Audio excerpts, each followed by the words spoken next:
Hello. Sorry for being a few minutes late. My guest will be here shortly. If you've read the description, you've seen that it's the Offspring episode, season 3, episode 16. Since it is Father's Day, we wanted to do something relative to Father's Day. But we've got people in the chat already. You guys are mad. Oh, Stormbringer, you dirty, dirty dog. You're amazing.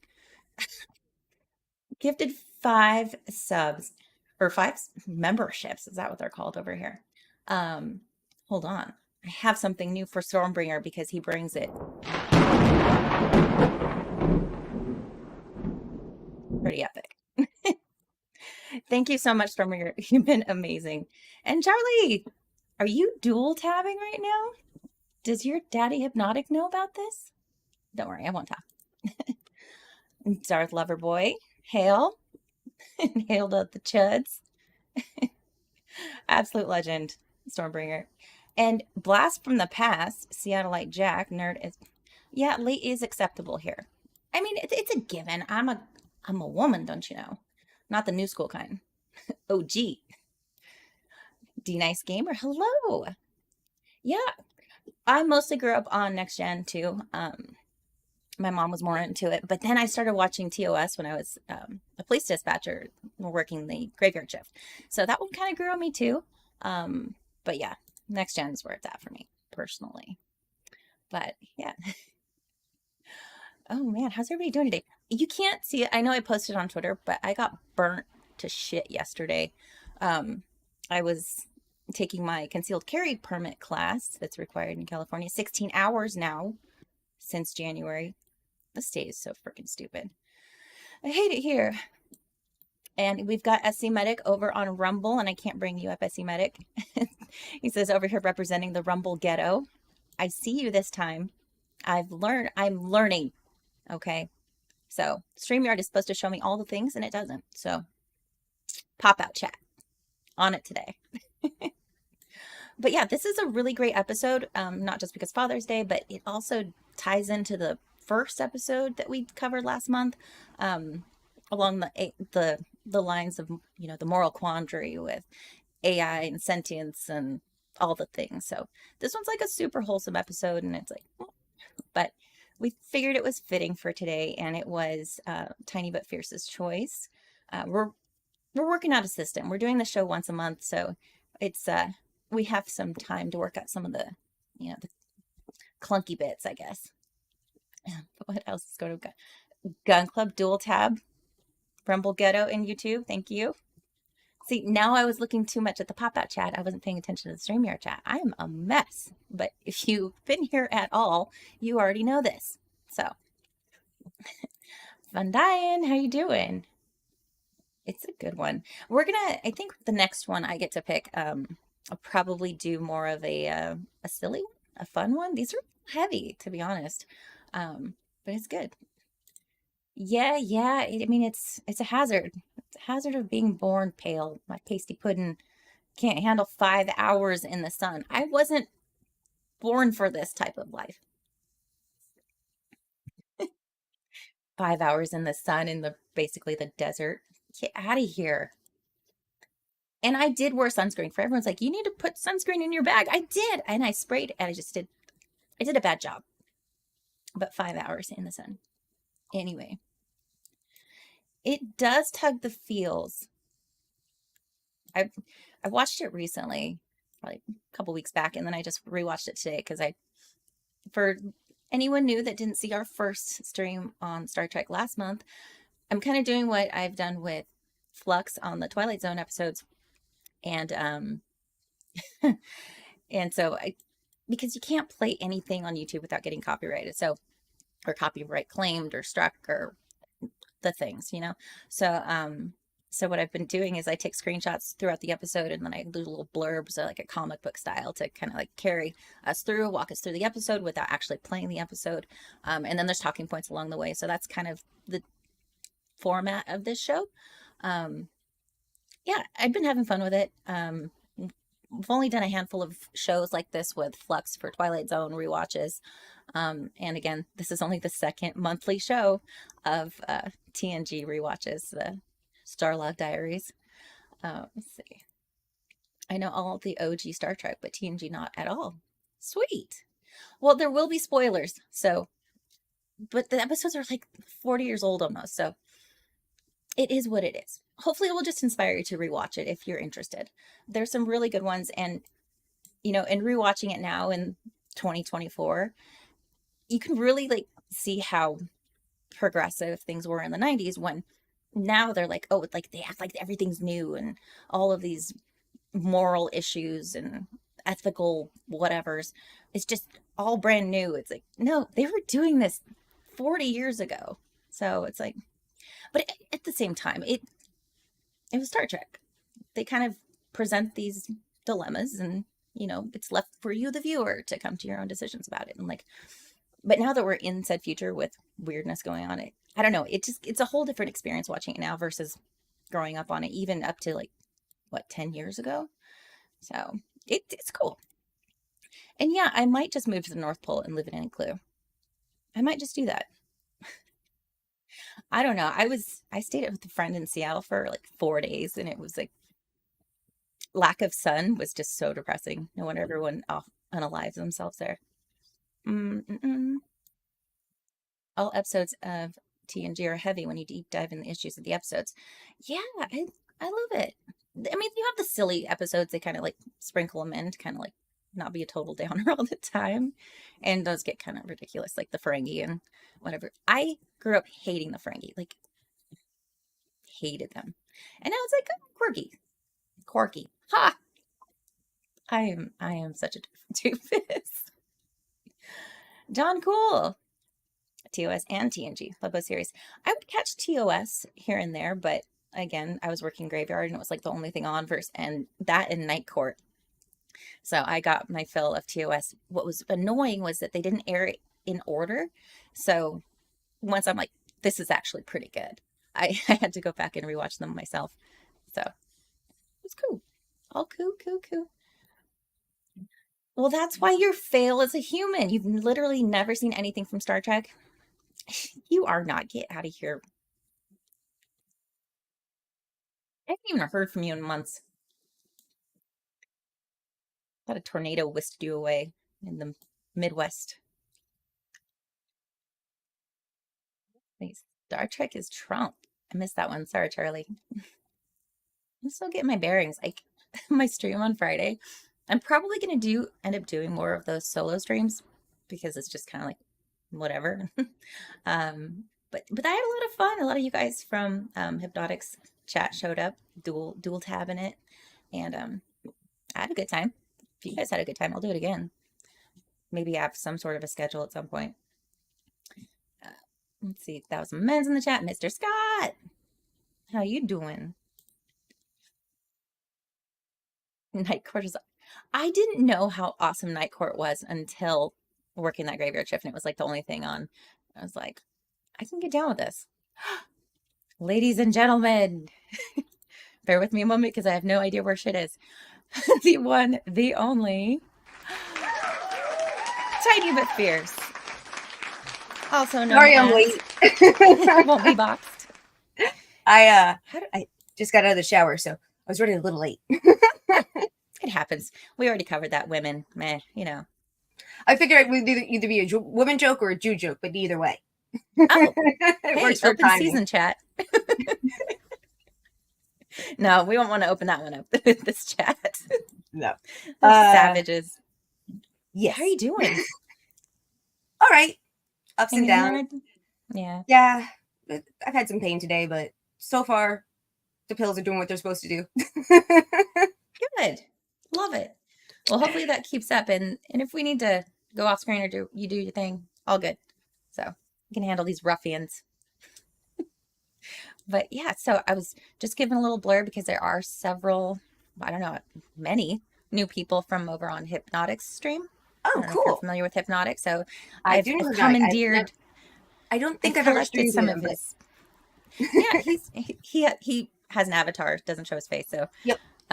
So I don't know if you'd recognize him, but yeah. So I've been collecting some of his followers. So they've been awesome. Yeah, always a good thing to do. I think it's great when people get to expand into different groups and slightly different fan bases and different followerships. And then you have MSK who's all like, y'all just here for my clout. Well, there's that. But yeah, there is a lot of crossover. I mean, I thought I was like super eclectic. I'm not. I'm a normie. Just, everyone is eclectic. No one's special. So, but no, everyone, all of you guys are totally special. I love you. Well, no, but I mean, it's like you find people you like, and then you hear them talk about people they like. So you go to see them, and it's not quite the same. Everyone's a little bit different. Like you're rarely gonna get like in the I would say in like the pop culture we're all far rightist according to the mainstream media and corporate media, but the more I'm comic here. book, I'm just working through some issues.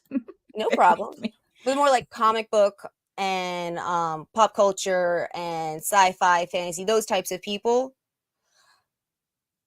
we're all very unique. It's why we like these things. So it's like you can watch Geeks and Gamers and they'll say a bunch of stuff, and then you watch Friday Night Tights and some of the guys that aren't part of Geeks and Gamers, they'll say similar stuff but not necessarily the same thing. And I love that they don't all always agree too. That's always really Yeah, nice. definitely love the ones that don't agree on everything all the time. And it's like, dudes, you guys are criticizing echo chambers. You are one. Yeah. Those groups. So Yeah. God damn it, hold on. I was trying to find my Star Trek background and I failed massively. No Be right worries. back. Oh my gosh. I'm so off my game. I did a stream on Friday because it's like it'd been like 2 weeks since I had anything on my channel, even though I've been invited to be guest on other people's shows and stuff. It's like Oh, cool. I'm getting new subs, which is awesome, but I feel bad because I'm not actually putting content out. I'm like, oh, God damn it.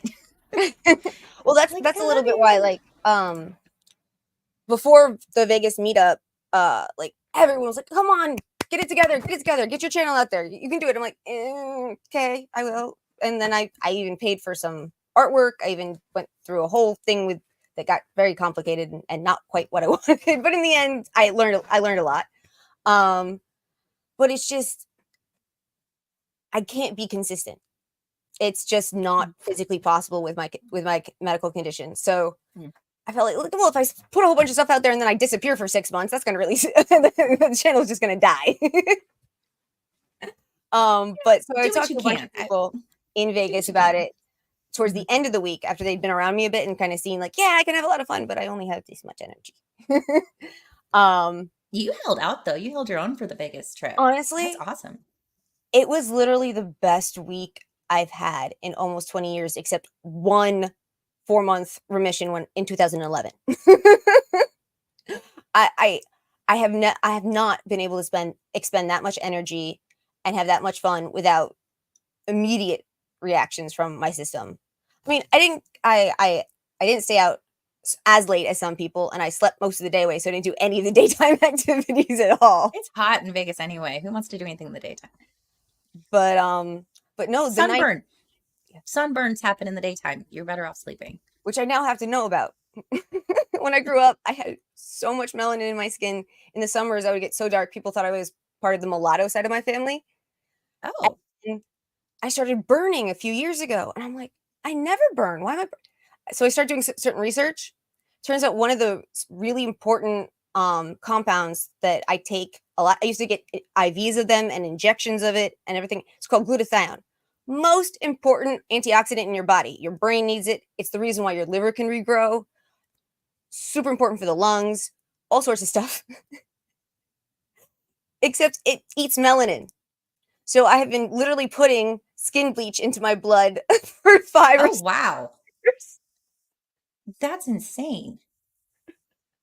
So I literally don't have the melanin anymore that I had even just 10, Oh, 15 years. well, I never had it, so I'm sorry. Welcome to the Pale and Pasty Club. Well, it's funny because I'm always like, I have to think about it more than I ever did. Like, I actually need to put sunblock on. I need to think about taking a t-shirt or an umbrella or whatever. We're in the past, it's like, I don't care. So I'm just like, Seattle. Let's see, Seattle Jack. I have a question for the co-host. Is she fierce like RuPaul or like a Gorn in heat? uh, I would say those two are kind of similar, but Oh, No, fierce more like the line from Shakespeare, though she be but tiny, she be fierce, talking about I think it's Helena, that she's so hell bent on what she wants that she's gonna go after it with tenacity, whether that makes any sense or not. And I figured it That was a makes lot sense. cooler than she acts like a yappy dog. You do make a lot of posts about like, cute, tiny, like short girls and like, you know, the, the kitten memes. Yeah. It's a Well, joke. I yeah, it's fun. I mean, it's funny because in my youth, it would have been a lot more. She ends up in a lot of fistfights, oh, and stuff like well, that. But I've had to tone down my physical interactions with people to. If you really piss me off, I'll kick your ass from my wheelchair. I believe it. But most of the time, it's mostly just a verbal tongue lashing these days. Well, these days words hurt more, so Right, you know. right.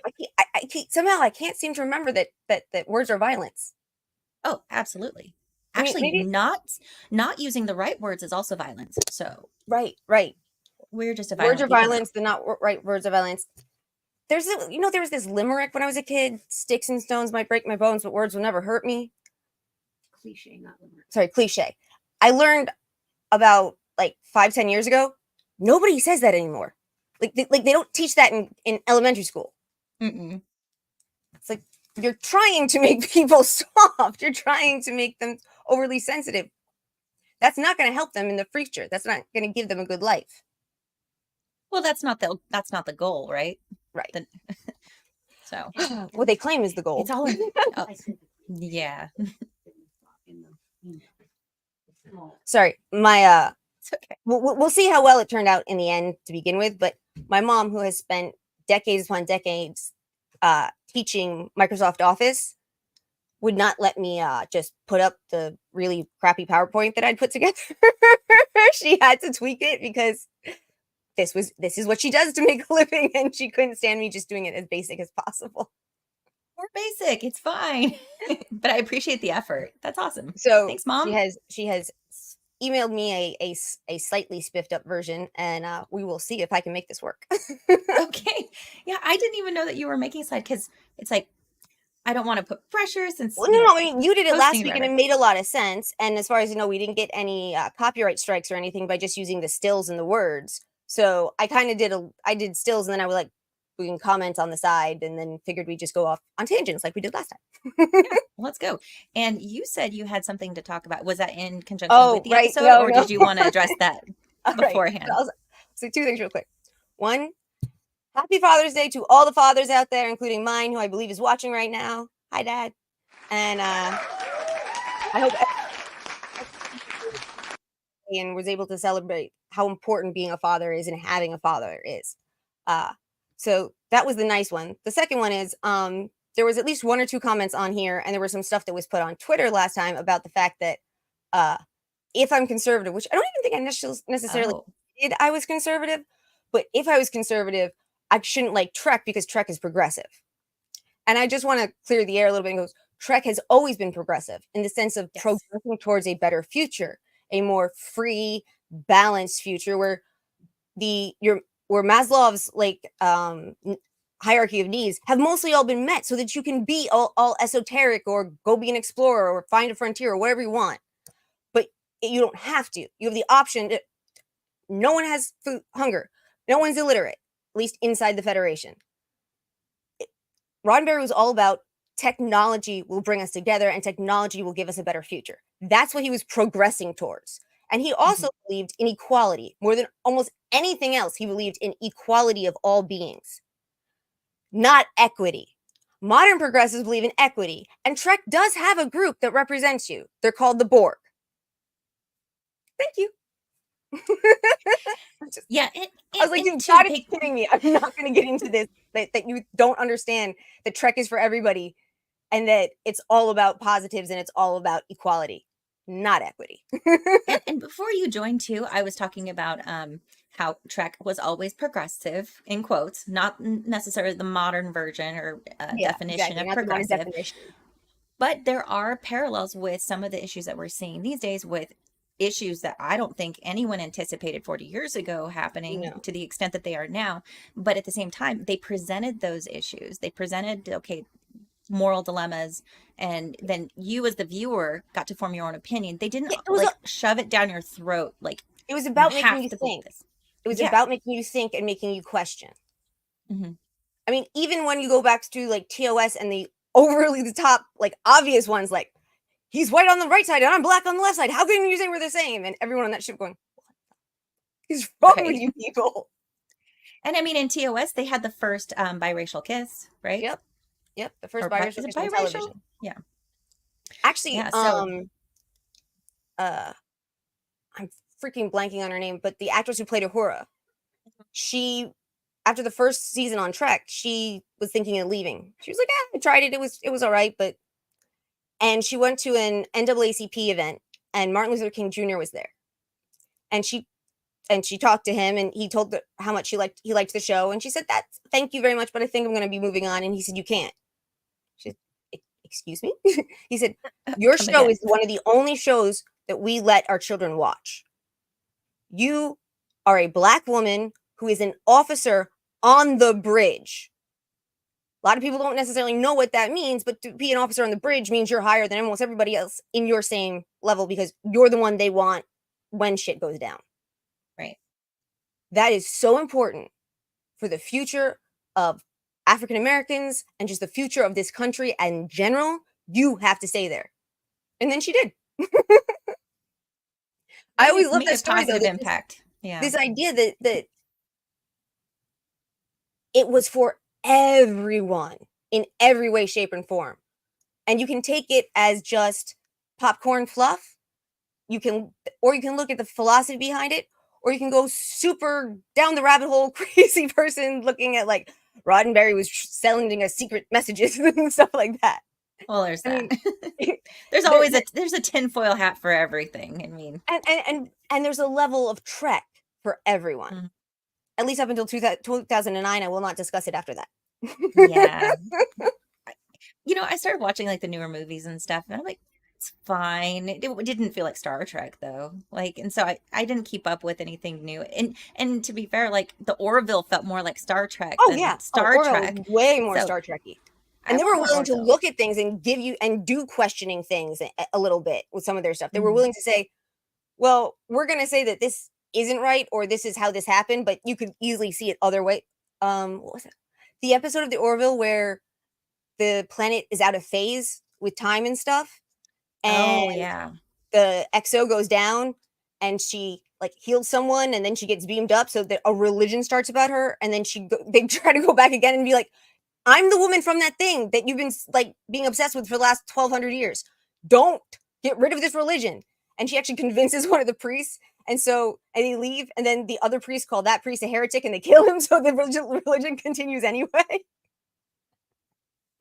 And it was like Dang it. unintended consequences Mhm. and the idea of mob mentality and groupthink. And when you create any organization and it Mhm. has control or power, it is always going to want to replicate itself or to contain itself. It's never going to want to give up any of that power, whatever. So, I mean, when you have I mean, they're not worshiping Christian stuff, but you have a almost like 12th century Catholic church style environment. Those priests aren't giving up their power just because God came and said, "I'm not God." Right. We didn't see that. We don't believe that's really him. We're gonna carry on. Bye, heretic. you know. It was just really funny and interesting, and it felt so much like the original Trek in a lot of ways. It felt so much of wow. So how do things happen? And it correlates a little bit to also the Next Generation episode, Who Watches the Watchers, when Mm. the when the Starfleet anthropologists end up getting seen and then they have to go rescue them, and then the natives who have given up on superstition are suddenly saying, "Oh my god, there's gods now." And what if they're angry with us? And they said like this culture that had been progressing with had Mhm. thrown away superstition was on its way towards like the Enlightenment period Mm-hmm. in a way, and just seeing something they couldn't explain that seemed so godlike just threw them completely off. And They reverted back. yep. And it's so interesting because I think in some ways COVID and a couple other things, I think it opened a lot of people's eyes that we look at things in history or we look at things in fiction and fantasy and we're like, well, we'll always be on that side. We would never do that. Oh, never. I'm sorry. World War II events could never happen Well, again. yeah, that was like World War II, but that was almost that was 80 years ago. That we've evolved. I'm sorry, evolution takes eons. But you're gonna say, well, no, we culturally evolved. So you mean you put a band-aid over something and if anything goes wrong, it's all gonna come gushing out anyway. Thanks. Thanks for your band-aid. Right, the pendulum just swings, right? It goes the Yeah. other direction, and then they still end up with the same tactics and same shutting down speech and all the things and brainwashing the masses with their, oh my gosh, it's the same thing. It's just the other side. The amount of people who are willing to turn on their neighbors without doing research. I mean, Mm-hmm. if you want to listen to the TV and CNN and MSNBC and anybody else and let them like tell you what to think, that's fine. But then don't interact with others about those things. If you're going to interact with other people about something, you do your own research. You find out what's the truth before you start attacking your neighbors and your family members. I know people whose family members still won't talk to them to this day because they didn't get a shot. And I'm That's insane. sorry. And they feel so empowered, right? By what the talking heads are saying. And it's like, I'm empowered by this. I'm morally right because so and so told me so without, any sort of So and so who thinking. supposedly is smarter than me or stronger than me Right. or better than me in some way, so I need to listen to them. I'm sorry. How is that not different from Who Watches the Watchers? We saw them. One of Mhm. the characters goes, the Picard healed me. I was dead and he healed me because we have Mhm. technology that can do that. He had an arrow through the chest. That means nothing to Crusher. So the fact that once again go back to Trek is for everyone, and that Trek has a lot of good things in it, but they're not all super modern progressive or modern lefty in any way, shape, or form. They're about community and not turning on each other and Mhm. respecting each other's differences.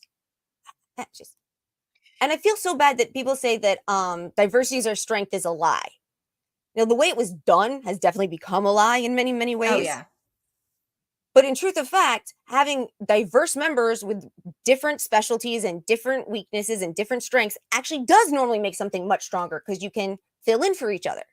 But Mhm. we don't do that. We used to do that, like getting people who came to this country to assimilate into this country and still keep their own cultural identity was the basic building block for almost 200 years.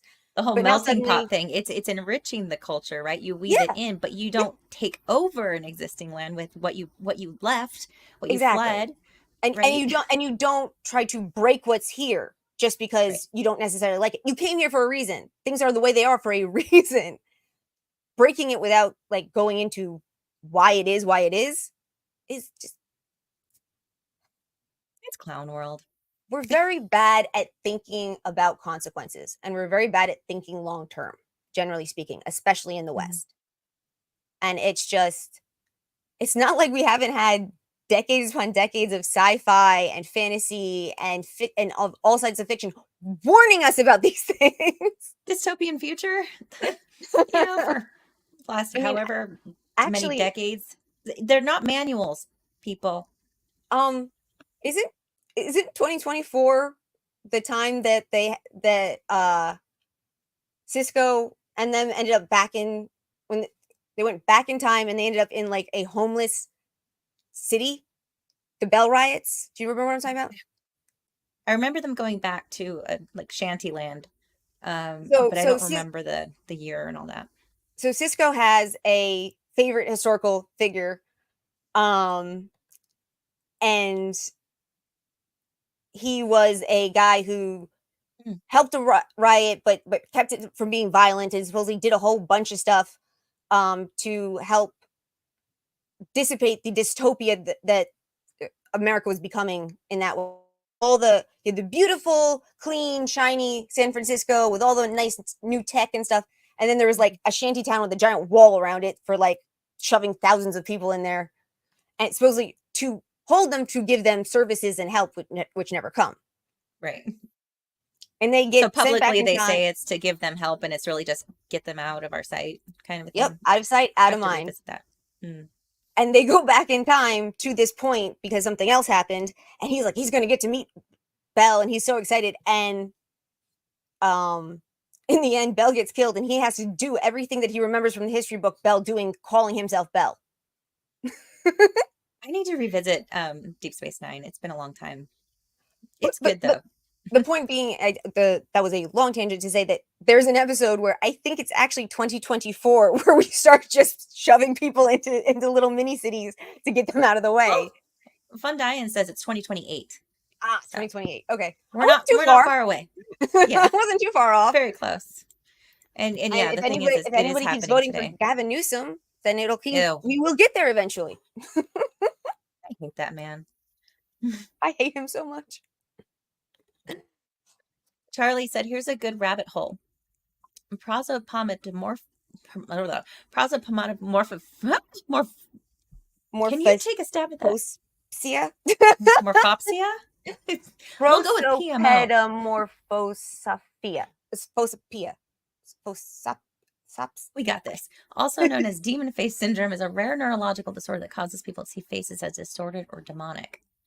Yeah, I haven't. I think I've actually heard of that.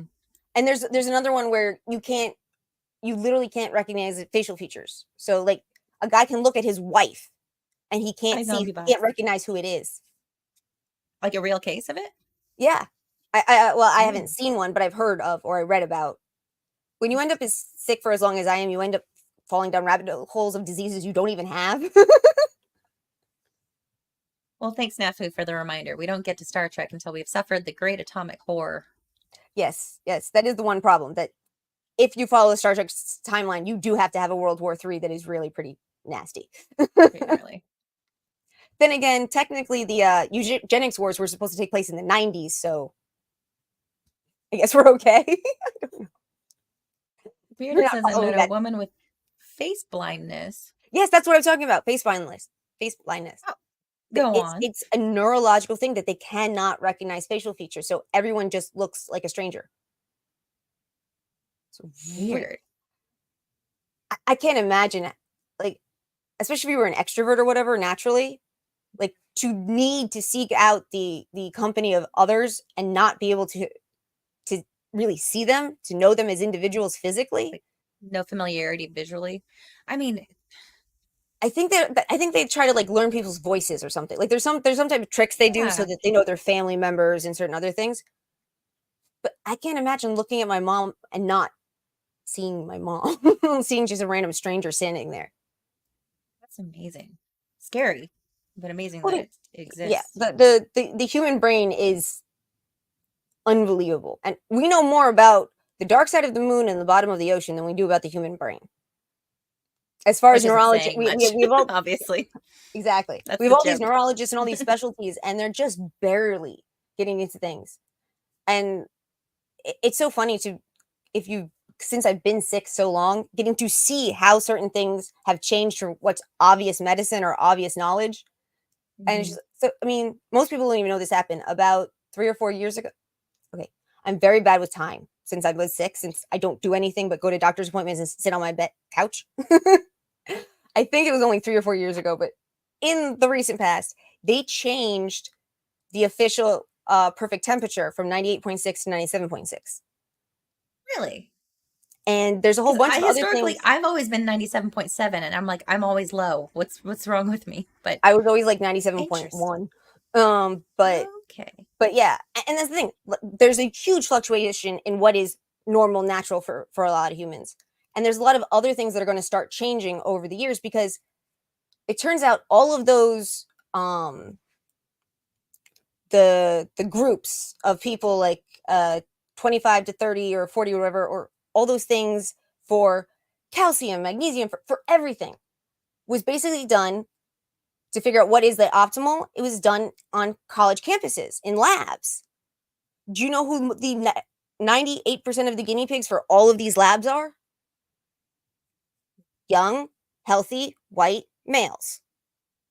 Ah, So if you get your okay. CBC back and it says, well, your magnesium's kind of high, but it's inside the range, that is Right. the range for a young, healthy white male, not you. I have to sneeze. I'm still here. God bless you. But it's really kind of interesting how much stuff actually has to be changed because humans are unique. And it's crazy that you find that there's all these known ranges and known just this is what your biology is supposed to be type of facts. And if you are not a young healthy white male, half of that stuff just isn't actually accurate for you. But there is finally some help. I've been trying to push this because it's so cool and so interesting. You can get genetic testing now that can tell you what medications should and shouldn't work for you. So like you can get a genetic test that says, oh well, if you have depression issues, you don't want to take Lyrica or Cymbalta or I don't know some other drug name I can't think of off the top of my head, but you could take this drug. Or most people don't have side effects on this, but your particular genetics, you might actually be one of the few people who has a side effect from this. So I mean, finally, there's ways to actually get testing done to know what you, an individual human being, actually need versus what some jerk wrote in a book that everyone has to read that was based on not diverse studies. There's a glitch on holodeck 2. Computer, That's activate really safety safe. protocols. Thanks. I'm not a glitch. Snafu, not everyone's the same. Some people absorb medicines instantaneously, while others it takes weeks for the body to gain benefits. Yep.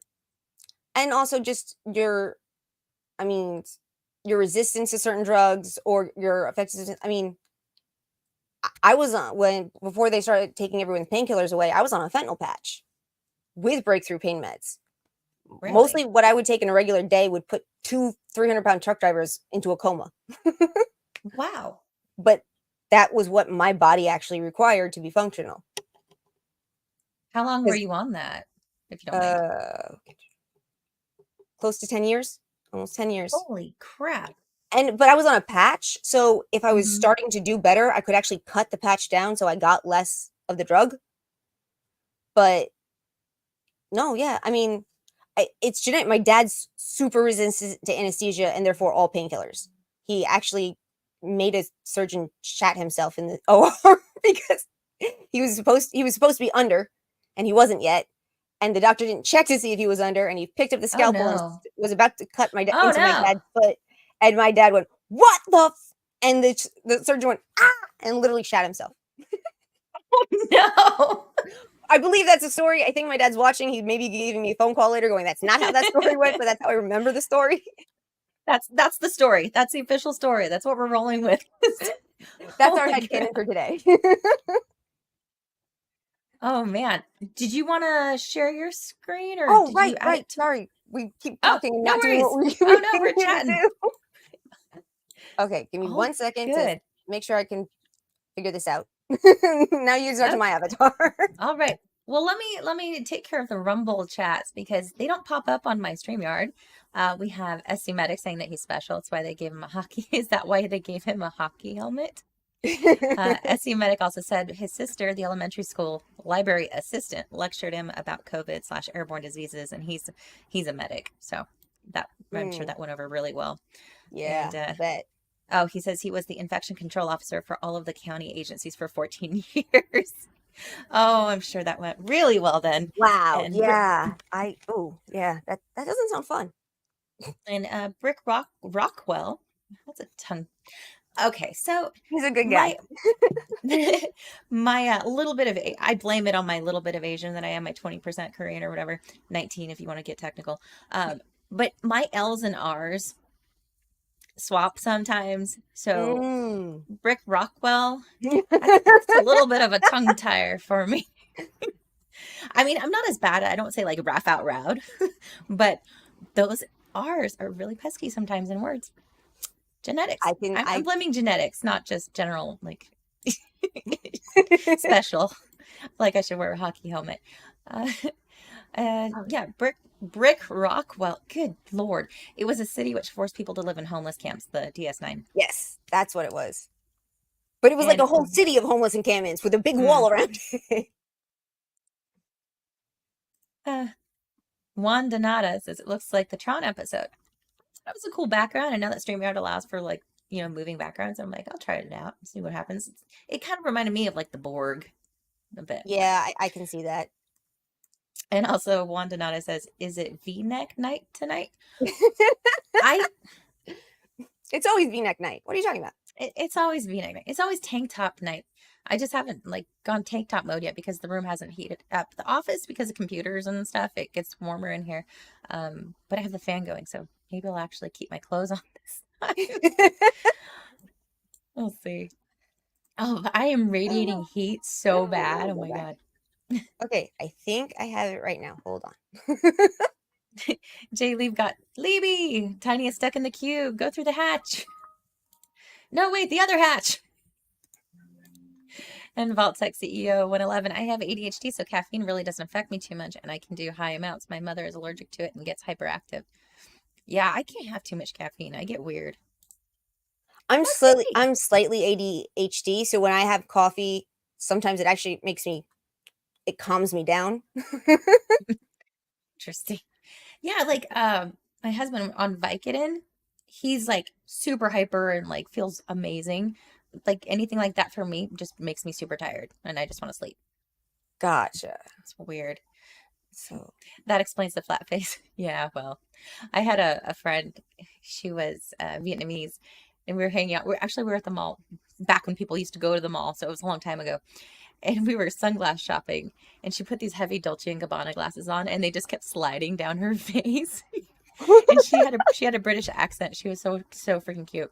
She's a pancake face. It's like, honey, it's because you're Asian. It's okay. You're adorable.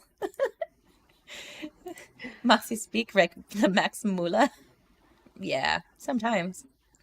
Max Murra is an international man of mystery. Like if you've ever watched Max on like meme copium streams or he'll make appearances on some of the law tapers, I'm not sure if well, wade in those waters at all. I catch most things, but memory loss problems. I don't always remember what I've watched. Mm. I have that problem too, and no excuse except for age. But yeah, Max Murra, he's a character. He's always on Max. See, he's always on meme copium streams, and he's just hilarious. He is a wild Japanese guy, but he's like super duper like in the know and like I don't know if he's like a private investigator or something, but he pulls Oh, cool. receipts on all kinds of people. It's like, whoa, buddy, where'd you come from? Okay, give Weirdo. me 1 Oh, second. go for it. I'm Do your thing. totally somehow got lost from where I was supposed to be. It happens to me and, all the time. and I do have to say, this is one other reason that I was never too excited to get my own channel up and going, because I knew I would be having instances like this. And on top of that, a lot of people want me to start gaming and streaming because I've never gamed at all. And I'm like, Oh, it took Gary 20 minutes to open a door. It would take me an hour probably to do the same thing. and they'd love it. Fraud Do a and little Shoida. this, little that. Fraud and Shoida. Beardo says, I did a karaoke song on a dare, not us. I think, and I had difficult singing up. The A was getting a little bit retarded. You will not trap me. Whiskey keeps me awake, but beer will do the opposite. Yeah, beer makes me sleepy. Max is, the more I watch Max and the more he talks about his contacts and his like high political figures and international contacts and whatever, I'm like, who the hell are you? He's wild. Okay. Hold on. He's an investment banker? I figured it out. No, I didn't. The whole video toaster thing. Video. What's the video toaster? I feel like that's something I should know, but I don't. Rick Rockwell over on Roll says everyone just says brick or dork. Your choice. Okay, I'll go with brick. Caffeine will usually calm us ADHD people, and I get very chatty, energized from my pain meds too. It's amazing that I haven't sent a wall of text yet. Well, the night's not over. We haven't even started the slides. We haven't even got to the episode. It's all good. Can't believe it's Sunday already. The days and weeks just fly by. Yeah. Snafu talking about Tiny. Whoa, she's just like me, but a smoking woman. Well, it's 2024, Snafu. You too could be a smoking woman. There you go. By the modern definition. True. Yeah. Just tell everybody you're a smoking woman, and you are. Kind of. Really? I mean, that's what they say these days. That's what they say. I've seen 2 today. They were reshares of Reddit posts, and they were basically male to female transitioners that claim to be lesbians. Right. Posting about how they don't want to get with male to female lesbians, that they want biological female partners. And it's like, because and they're like, I understand I'm a hypocrite. It's like, why? Because you're saying there's a difference? I thought your whole platform is there's no difference. It's amazing. So can I make an accessory for Amiga computers for video editing? Cool. Video toaster was video the 90s toaster. Version of, got it. Early I'm like, what was? I missed the first part. And a short-term memory loss for me. Okay, so I think we're good, but you have to put me in. Oh. Had to stage. Woo! Yay! No, go back. No, go back. Okay. We're finally doing the slides. Exciting. So, and there was supposed to be a little bit of music, but I somehow got the slides and not the music, but I'm not going to care.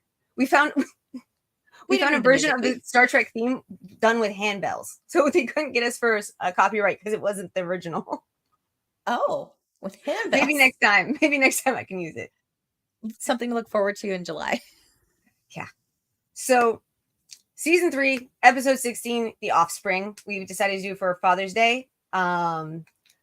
Just off the top of my head, if you are a dad who wants to do some more Father's Day stuff with Trek, there's also Bloodlines and oh crap, I had a list of 6 of them. But there's a bunch out there. There's Picard's son, quote unquote. There's a couple episodes with Worf dealing with Alexander. And there's, of course, always that fun episode where Riker's dad shows up and turns out to be an asshole. Hate him. But for good fathers who are not being chased by their mortal enemies and not trying to do things, this is the best symbol I could think of. This is a great one. This is the episode where Data creates a daughter. So we're gonna go look at that. The cheap graphic novel version. Yes.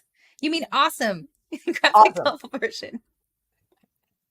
Well, it becomes more like a comic book or a webtoon or whatever since we can't play the actual videos. I like it. I mean, I started out, but I'm like, okay, this is a kind of like a cheap and dirty way to get around the copyright stuff. I totally enjoyed it last month. Enjoying it.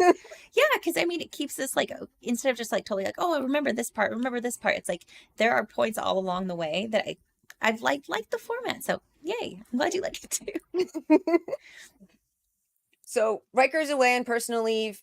Not really. He's directing the episode. And the Enterprise has traveled to a sector 396 to begin charting the Celebi asteroid belt.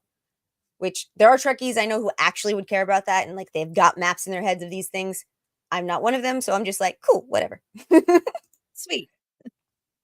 So Data has been to a conference, a cybernetics conference, and he's very excited about things that happen at the cybernetics conference. So he calls for 3 of his closest friends in the crew to show up and see it. they show up early and they see him messing with a human foot, which kind of freaks them out if I remember correctly. Yeah, it looks a little suspicious. A little suspicious. On Oh, top you're of early. Like, everything else, these are people who've already met lore, so they do know that there can be other androids, and they can not always good people. right, detachable foot isn't necessarily disturbing, but the angle of the shot was like it Yeah, struck me as funny, yeah. and Oh like his yeah, tone was kind of a little creepy. It was like, oh, you were early, just a and moment, he like please.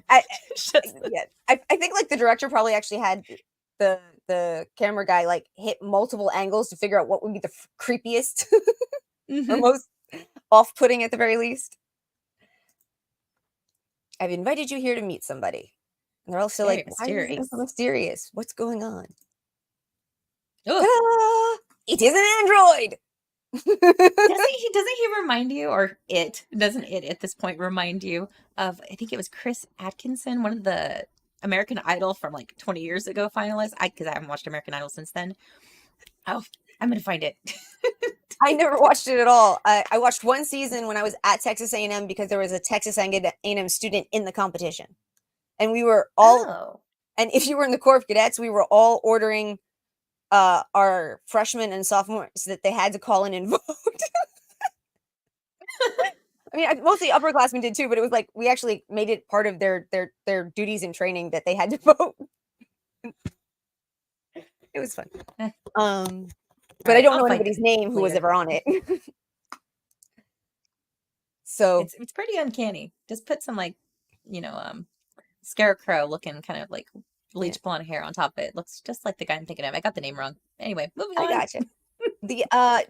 There's a Next Generation episode where Picard and a whole bunch of other archaeologists from other cultures are going off trying to find that some things is super weapon, some things is an energy source, but it's a map in our DNA, in the DNA of all the sentient species in the Alpha Quadrant.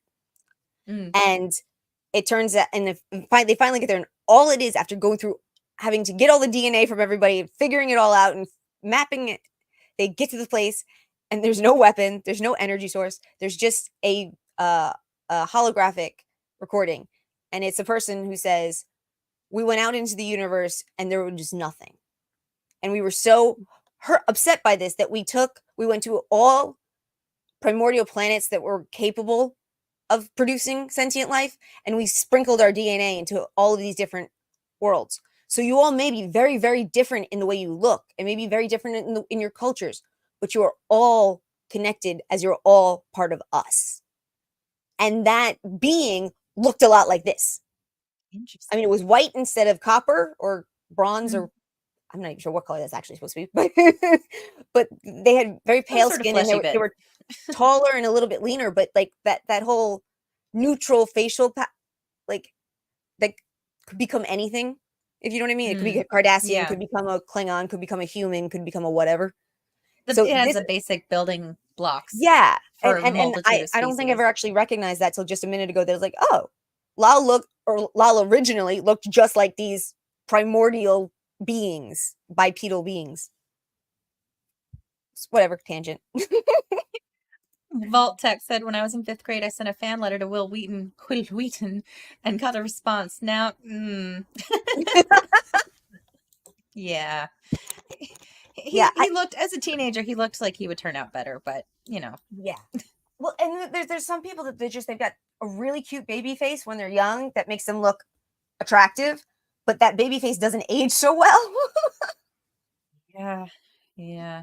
His Not personality always, didn't grow in either. just sometimes. But so yeah, they're kind of shocked because the being calls Data father. And says, "Yes, Wesley, Lal is my child." And it's just hilarious because everyone in that room is just going, Wait, what? Did you hear what did you hear what I heard? Did he say, "Okay, Data, we're your friends. We'll be open minded. We're a little worried, but we'll be open." Mm-hmm. And the purpose for exterior drapings, like that was the other thing. He created, because she's never going to age. He created her Mm-hmm. in basically technically the prime of her life, but she looks much more of an adult than she actually is. She's a newborn basically, And so it's like she Yeah. doesn't shut up, Wesley.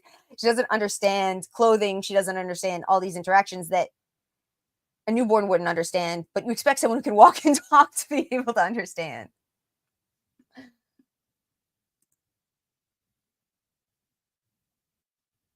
Lal has a positronic brain. Yeah, he took scans of his own positronic net and created hers from his, but he obviously did slight differences, so it's not a clone, it's an android. Right. And it's so I mean, So at that conference, that's yeah, where he got some of the ideas to start yeah, working on a brain, and he used bits of his own to contribute to the neural network or yeah, whatever. And yeah, then he formed this being once he got back. But he started working on the brain back at the conference that Jordy had yeah, referred to. yeah. Um, And it's a conference with that the same scientist who wanted to take him apart in Measure of a mhm, Man. mhm. And That face. and just Only a mother and can you love see a a lot of the same father. problems from Measure of a Man repeating themselves now here. Just Yeah. because we had that episode and we had the court case and we have a precedent, it doesn't just go away. Things Hmm. continue to have problems. Well, and later on, Picard does reference it, Yeah. that what happened in that last episode that we covered, Mhm. because in this scene and the following scenes, Picard Picard's conflicted, right? Yeah, Because he's very. like, it's an invention. It's not a child. Are you kidding me? But later on, he's like, oh yeah, I helped make this The kind of law like that says that it's a child, there's a or that legal it's a precedence sentient now, that, yeah, he was right? part of creating the precedents for that. But um Yeah, we're getting ahead of ourselves here. yeah. But Sorry. I was going to say but it's really interesting because a lot of the same issues that we brought up during um Measure of a Man Hmm. will come up again here, also just on the philosophical side of it. Like we talked about, when are we going to say it's okay for AI to change its own code? Well, Right. can AI make baby AI? I mean, and if it can make something that's like a baby AI, do we treat it like it's an like there? It's so crazy that these questions are real questions in our lives now. We're talking to Chat GBT, we're talking to Grok, we're talking to these beings that are helping us and are every day growing and expanding. And is there a Well, limit? aside from just like because my use of ChatGPT is to help me like create outlines sometimes, or like I'm stuck on something. I typically use it that way. Other people use Mhm. it for coding. It's like I want to do this thing, and they already have an understanding of coding. I need this formula, and it's like bam, go. It just expedites everything so much. But the other aspect, which I only started noticing maybe several months ago, with the communication apps like WhatsApp or Snapchat, they have an AI feature now, where you could just literally just talk to them and Mhm. they're like companion mode. It's so You weird. can get an AI girlfriend or boyfriend that actually acts like a girlfriend or boyfriend. I mean, that's nuts to me in a Oh way. boy. In every way, it's nuts. Yeah. Well, I mean, is it better or worse than phone sex operators of the 90s? True. At least there's no other Very human true. beings involved. Um, But on that note, have you heard of the sex worker community that's upset about their jobs being taken away? oh Have you yeah, heard yeah. any of that? OnlyFans, all the We OnlyFans people are about to just lose their what. hmm Most of them don't actually make much money. You have to right. be like the top 4% or more to be making more than basic minimum wage in California. Yikes. Uh, Without showing people your bits. Without showing people your bits. Exactly. Now I personally actually don't have anything against women who want to show their bits. I never have.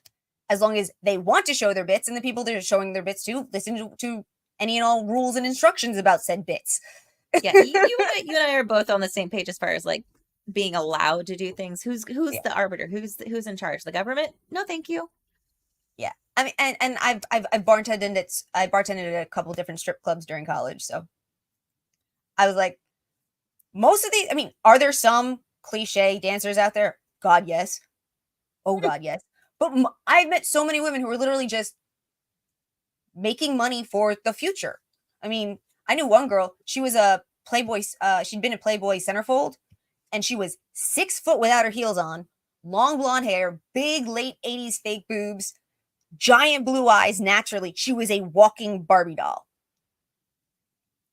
And she did Playboy and was a dancer and she did shit for like 10 years.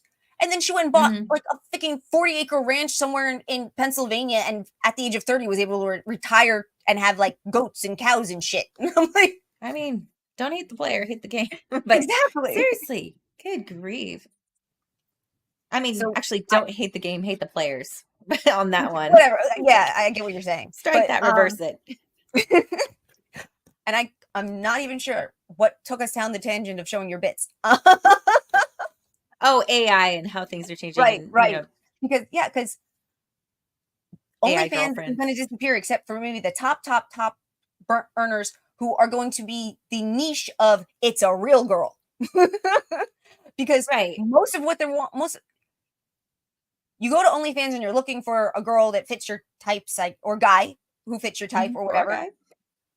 Instead of putting in the chat, I mean, into the search, like someone's name or whatever, you put in, I like guys that are over 5'10" who have blue hair and green eyes and purple skin, and you'll get your dream person on your screen. Like Right. you, So like on that note, like because you're saying it's basically turning like an OnlyFans type of site into like basically an AI search engine, and then it creates the thing that you're wanting, right? yep, Well, while at present, there's how many, probably mostly men, that are running AI generated content on those types of sites. At what point is is a yeah, website like OnlyFans just going to remove the users and just make it a search like your OnlyFans yeah. search engine? It's crazy. Things are going to be changing so much more rapidly over the next 5, 10 years. It's terrifying. We've been living through the fastest rate of change in human history by a long shot. I mean, the printing press, the combustion engine, all that, the light bulb, these were huge, but mostly they all happened in this like 200 years of the. My grandfather wrote a book called The Great Transition, and this 200 years, as he said, barring bad luck and very bad management, humans were everywhere, sparse, victims of nature and something. And I can't and in 200 years we're likely to be almost everywhere in control of the forces of nature and able to control and plan much more things. But to get to that point, from even literally just from 1900 to now, the president of the U.S. Patent Office in January of 1900 said everything that needs to be invented has been. We should just close the office. Hmm. That's before the I want to say construction line. That's not it, but like what Ford created, the assembly line. That was the word I'm looking for. The assembly line hadn't been invented yet. The plane hadn't been invented yet. The rocket ship hadn't been invented yet. But everything that needs to be invented has already been invented. And it's this idea that things move so fast that it's one of the reasons that people kind of seem to lose their mind these days, because especially like people, I won't say evil people like the WEF and other globalist elites, everything's changing faster than they can control. And they don't like that. So what do people who love control do when they get unhappy? They clench down, which tends to not actually help them get actual control. It piss people off more. But at the same time, Right. it's the obvious thing that they do. I mean, it's human nature. How many movies, books, or anything else have you seen where someone says, if you don't do such and such, get the hell out of my house and never come back? And that story always ends up being bad. And that line is always a bad line to use. But how many people, even knowing that, still do it today? You see parents do it all the time, or roommates or whatever. And it's like, you know ultimatums don't work. But that's the thing, right? It's, especially with organizations like that, entities, governments, whatever. They have the data over however many decades or hundreds of years or whatever, how much people are willing to tolerate and how much is going to be the majority that's going to fall in line versus the smaller, the smaller group that is like, don't tell me what to do. Go fuck yourself. Like they have the data and they understand the risk, but they're still experimenting with it. Like the COVID thing and the restrictions and all that, that was an experiment, a social experiment. It didn't pan out ultimately the way that they wanted, I don't think. No. But it still gave them data And with what we're hearing about, oh, so and so, and the health organization and all these people are anticipating this type of crisis coming up, right? It's going to be worse than those 3 years. But there was a podcast that I was listening to that was, I think, mid pandemic, and I can't remember who it was, but they basically had said 3 years is the breaking point. 3 years is what people will tolerate. It might have been Joe Rogan or Russell Brand or somebody, or a Yeah, that guest of makes sense. theirs. But 3 years, people get sick of it. So they have to change their tactics. They haven't had anything like that on a worldwide scale happen in such a long time, if ever. I've never known one in my lifetime. And the last time it happened close to this would be the 1918 flu pandemic. But that's the thing. If you look at history, there's a pandemic approximately every 100 years. Just go look. There have been a pandemic almost every single century. Well, almost. I mean, it's not an exact 100 years, like there's a date and the pandemic shows up, but yep. They Yes, did get research from that. Lots of Yes, research. they did. They got a lot of research from that. I happen to know some of my family was part of that research. But crap, what was I just saying before I got? We keep going off on tangents. It's good. Let's see. We're talking about pandemic data. Yeah. It's not like a day that it shows up, but approximately every 100 years, if you go back in history, there's a major influenza or other plague. I mean, that's what a pandemic is. It's a plague that goes to all the different continents. That's the definition. Right. But yeah, no, like my grandmother, my mom's grandmother, my great grandmother lost more siblings in the flu pandemic than she did during World War II. Well, the flu World War One. That makes much more sense. The flu's been non-existent for like the last 4 years. So yeah, that's where like the data, even historical data, it's like, I don't know now. I don't know what they were reporting from 100 years ago actually reality anymore, because you can't trust anyone anymore. No, and that's the other thing they did. They broke the trust of the average everyday person in the government and in science and scientists. Yep. And I mean, I'm not going to get into a tangent that will take this channel probably off air about injections we give our children. But there are all sorts of people who were never anti-vax in any way, shape, or form who are now so horrified by what happened during COVID that they won't give their kids the normal vaccines. Right. And I'm not going into whether that's right or wrong. It's an interesting side effect that they're like, I don't trust you at all anymore. I don't trust all the things I always took for granted. Didn't it just come out in like the last week or so that they said they finally admitted that the vaccinations for COVID weren't actually vaccinations, which was what everyone's been saying all the time. It doesn't inoculate you.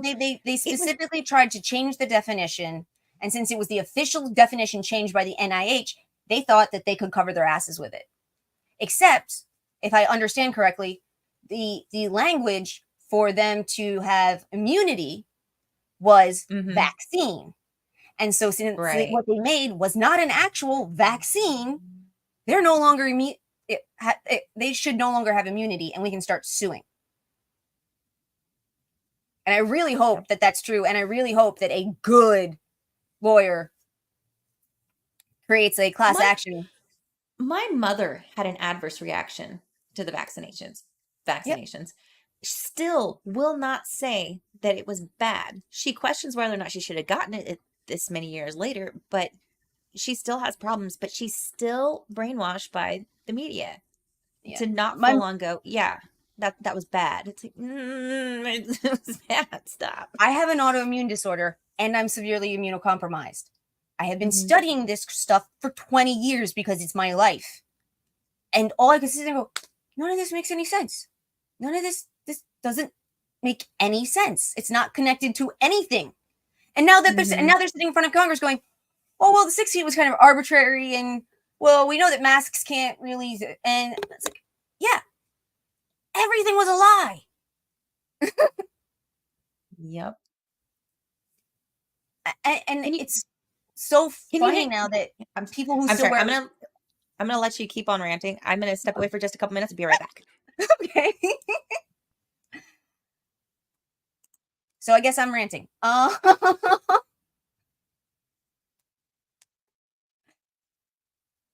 chat.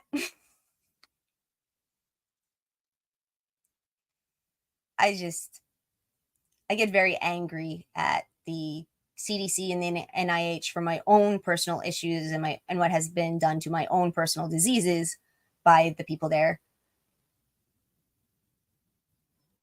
But what happened under COVID was so horrible to so many people.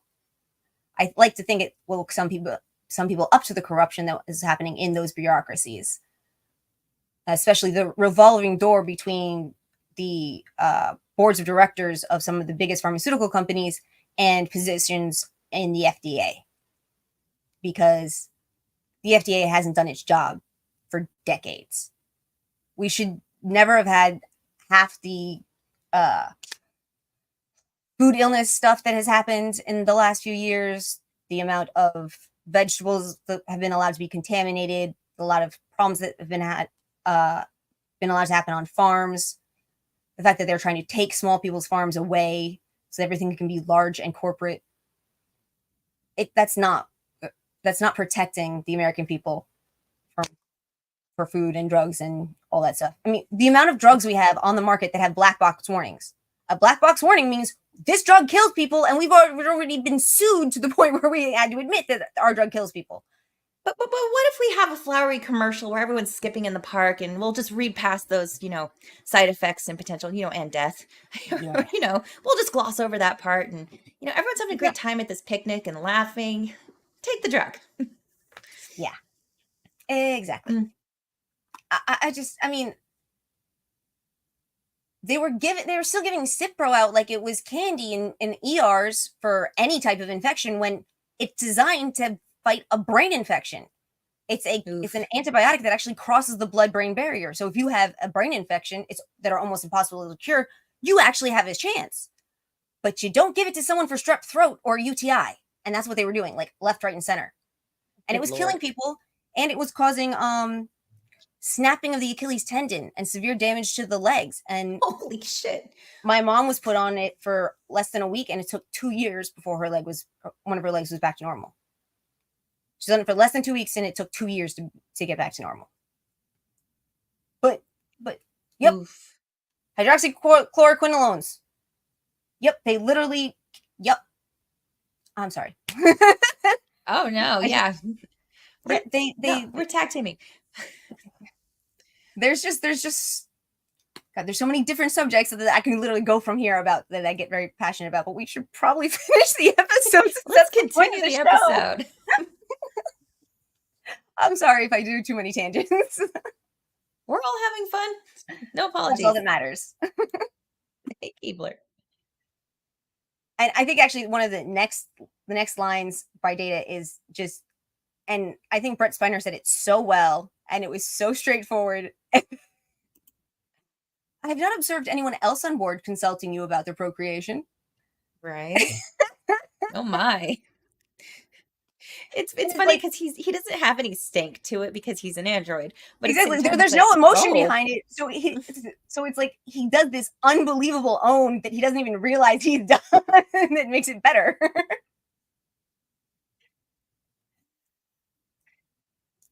Hey, Kaiser. But blank brain. But no, I loved that line. And actually, in some ways, he's not necessarily right, because technically, as the captain of the ship, if officers decide to have romantic relationships with each other, he has to be notified. Yeah, I guess that's not altogether true. Data's wrong. But most people I think for different reasons, though, like officers fraternizing with each other. I think you have to be aware of those relationships for conflict of interest reasons. I get it.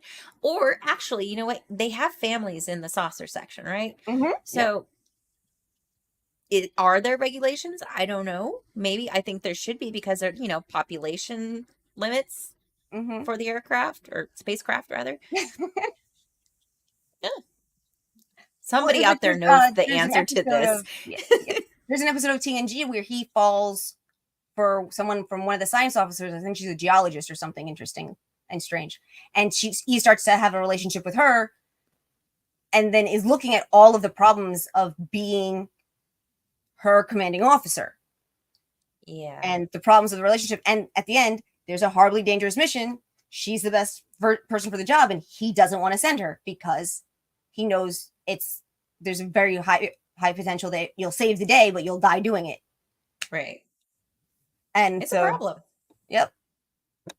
I think Picard would just be more than happy if nobody dated anybody around him at all. If he didn't have to think about it or worry about it or to get involved. He's not. Doesn't want to He be doesn't really everybody's dad. Yeah, but he's like the dad who doesn't want to. No.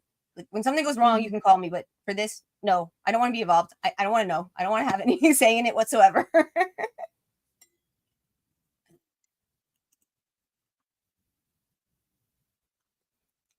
Yeah. With an android, that's okay. Right? So this is one of those things, like watching it with the lens of 2024. It's like, oh, I can see where people would take this and be like, hell yeah, progressive. Meow. But at the same time, context matters, people. Exactly. I was like, there was a part of me that was like, I almost don't want to put this scene in because I know how many people could potentially use it as a jumping off point to just go nuts. But it's part of the episode.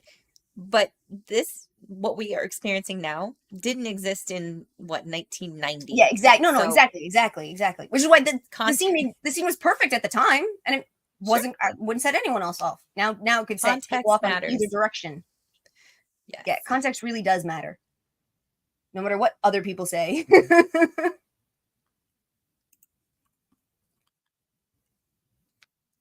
And this. What if we have AI that decide they want to make other AI? Is it an invention? If ChatGPT and Grok decide to get together and make a new AI, who owns it? Meta or Google? Right. But the question here I thought was interesting because this universe, this fantasy land, sci-fi future, they do encounter different types of species that are sentient, that are recognized.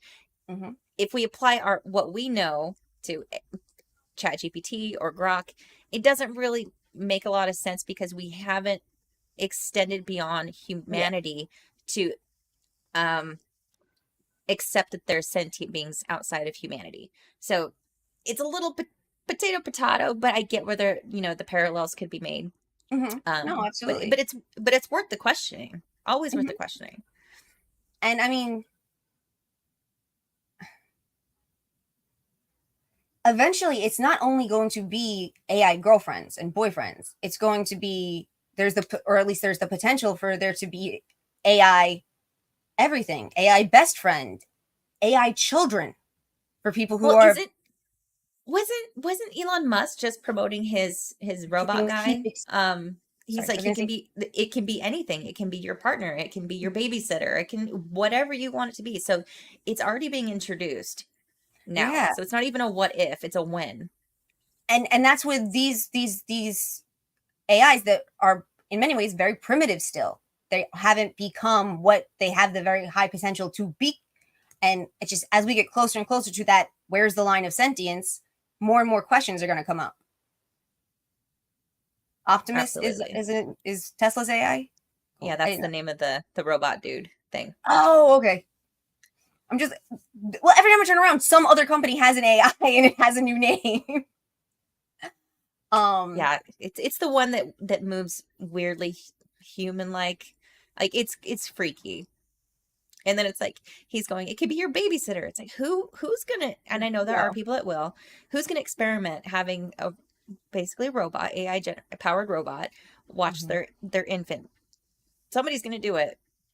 Probably. Well, probably not an infant. They'll have someone watch a kid, maybe. Yeah, first. I think infants will be one of the last ones we let anything that's not human get involved. I would hope so. I would hope so as well. Then again, I just you can hope for a lot of stuff, but you can't actually expect logic from a lot of people that we deal with these days, and that makes it hard for me to be hopeful. I know. Okay, hold on 1 second. Were you able to, how, my little title thing under my name has changed. I didn't write that. I didn't write that. I did not write that. I believe you. I just have no idea where it came from because I didn't do that. Wait, hold on. Hold on. What does it say? See, it's supposed to say Black Cloud of Judgment. I never said I love Mexican people. I mean, I don't have a problem with Mexican people, but I don't remember. I didn't write that. I have no idea how they got on there. That is bizarre because I don't have any other admins on my account. So like, I wonder if MSK did it to me last night and I didn't even notice. Probably did. I you keep going. I'm gonna check the other window to see if it was like that from the beginning. Yeah, it was like that from the beginning. So Yeah, MSK probably did it too. And I just didn't even look today. I didn't even look. Oh man, you just got my feathers ruffled because I'm like, is somebody hacking my account? Are you freaking kidding me? I'm already getting my list. No, okay, MSK. No, like we were messing with him last night about certain things, so he probably messed with me back. I just didn't even notice. The AI got control of my system. Yeah. The Mexican Salem. What? I don't know the reference. Neither do I. And we're not spring chickens. No, we're not. And if we want to get through this before we're old chickens, before our birthday. Yeah. I did not. We have close birthdays, don't we? This summer? April 9th. Oh, you just had yours. Never mind. Yep. Yeah, that was one of the other things that made Vegas so much fun was I was literally there on my 40th birthday. Beautiful. And it was, and in fact, I've actually had a lot of bad lucks with the benchmark birthdays, like 16, 21, 25, 30, 40.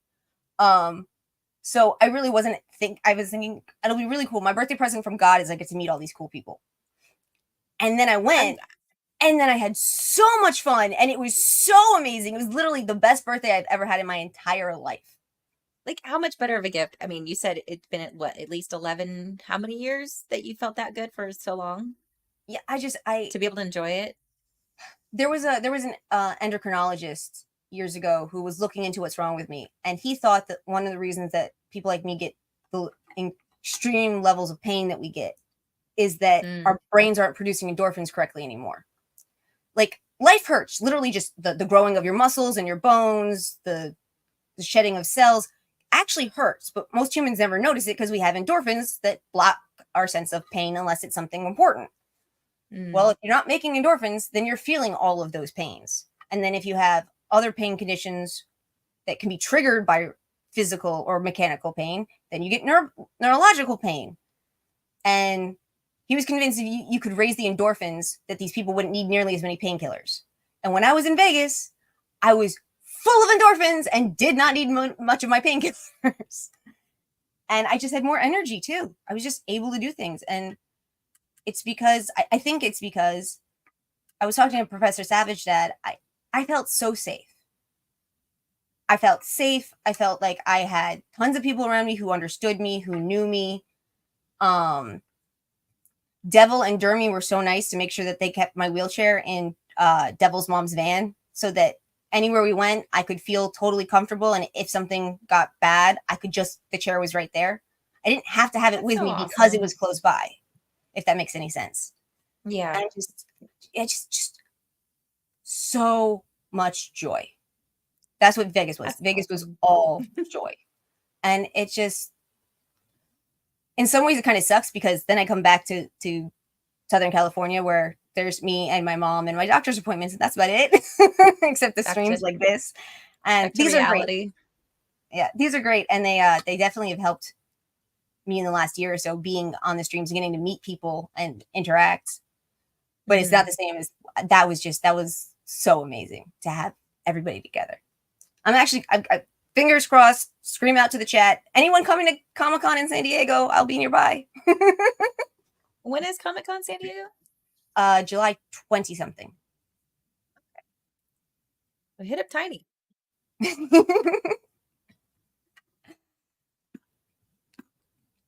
and of course, Picard was like, it's not a child, it's an invention. And then she's going, it's a life. Right? He flipped pretty quick. He thought about it for a minute there, and it's like, Yeah, it's like because when he's frustrated at the situation that he finds himself in, it's an invention. When it's an actual, what do you believe? No, no, no, no, it's a life. well, that I mean, it's multifaceted from Picard's stance, right? Because Mhm. Starfleet has been wanting to get their hands on this technology. They've been wanting, it's just another added layer of stress and complication for his life, Yeah. like to deal with on one. And then secondly, to address it as a kid. And he's like, I don't like kids already.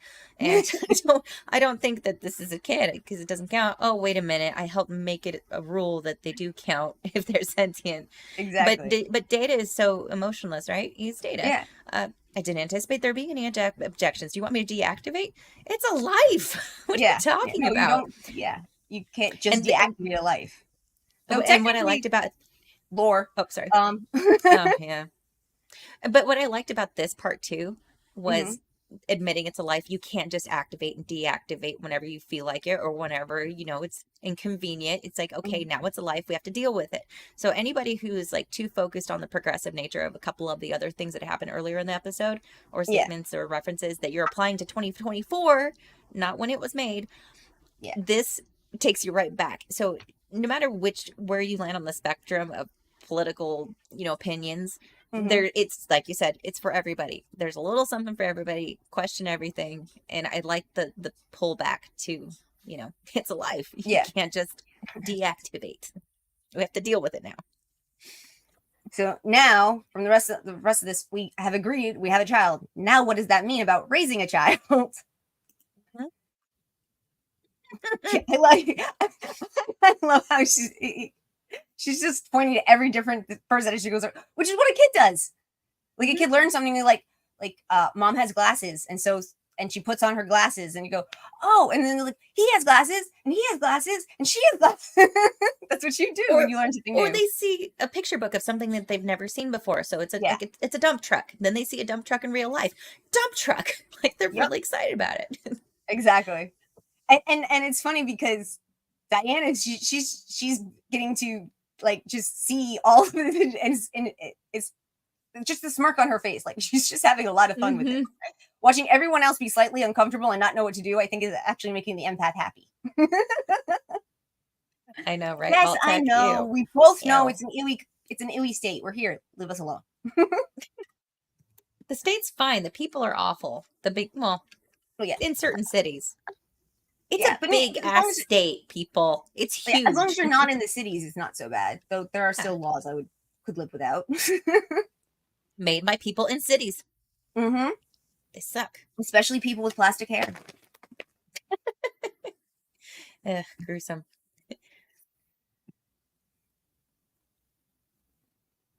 But it is somewhat interesting that he does technically explain that she has to choose one or the other. Right?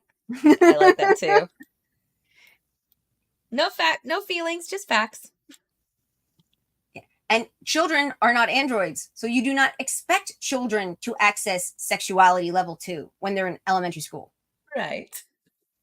At the That behest of their, rainbow haired weirdo teachers. No, yeah. thank you. Whatever you choose will be yours for a lifetime. Its decision will affect how people interact with you. Yep. Lifetime. Yeah. This whole gender fluidity thing. No. Nope. No. No. No. Pick No. one Mm-hmm. that you're assigned with at birth if you're And human. on top of that, I get frustrated because of two things. One, there seems to be an attack on gay people to some degree. Like I've seen these horrible videos on Twitter and YouTube of people talking about, oh, my kid's trans, they're not gay. And it's like, seriously? Is it a problem that he's gay and Yeah, feminine? Like has more feminine qualities? I mean, what are you there are saying here, people? there are two other countries in the world who don't want men to be gay and will give the option of death or transition, and those are Pakistan and Iran. So if you want to live like that, you can just go there. You don't have to do that here. Hmm. And the other thing is, it's a war on fucking tomboys. Oh, I was the yeah. first only girl on my high school wrestling team. Most of my friends growing up were guys. I really like my short hair. I enjoy it. I would have been like the poster child. He'd be like pushing me in through the doors before I open my mouth. Well, and especially with the prevalence of autism now, girls Yeah. on the spectrum, And it's not so always it's many not of always the ones that they identified. actually convince turn out, oh, why is it that 80% of people who tend to be trans happen to also be autistic? Right. Because those numbers don't work for any other group in any other Mm-mm. way, shape, or form of comparison. Nope. Maybe they're just autistic and they need to have therapy for that to, help them navigate the world in the way that their brain functions versus, And oh, it means you're a boy. yeah, No, it doesn't. no. And they're so And susceptible. And it's not talking down to autistic people at all, because I have an autistic daughter. It's like, no, you want to promote them, you want to yeah, encourage them. So it's not like I'm talking down to them, oh, they can't make decisions. But if they're getting bad advice and they're being manipulated to suit a narrative or target numbers or whatever, fuck that. No, they're being and I know individuals exist. It's not a blanket statement, but no, but en masse.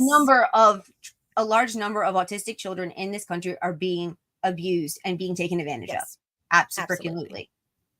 And I'm sorry, as someone who now has neurological damage, if your brain doesn't work the same way as everyone else, you need the people around you to be helping you to be as normal as possible. Mm-hmm. They Keep to you help make your grounded brain. in reality. And Yeah, I just.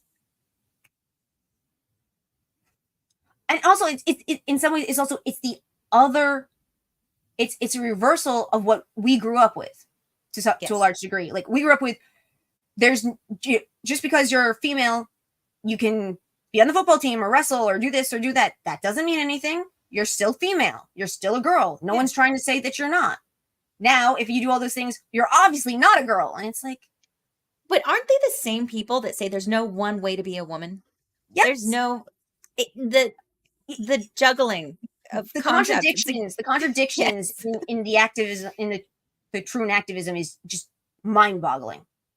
And Yeah. even when someone sits there and tries to do simple logic tree with them and go, so you think this, and then you say you think this, they don't work together.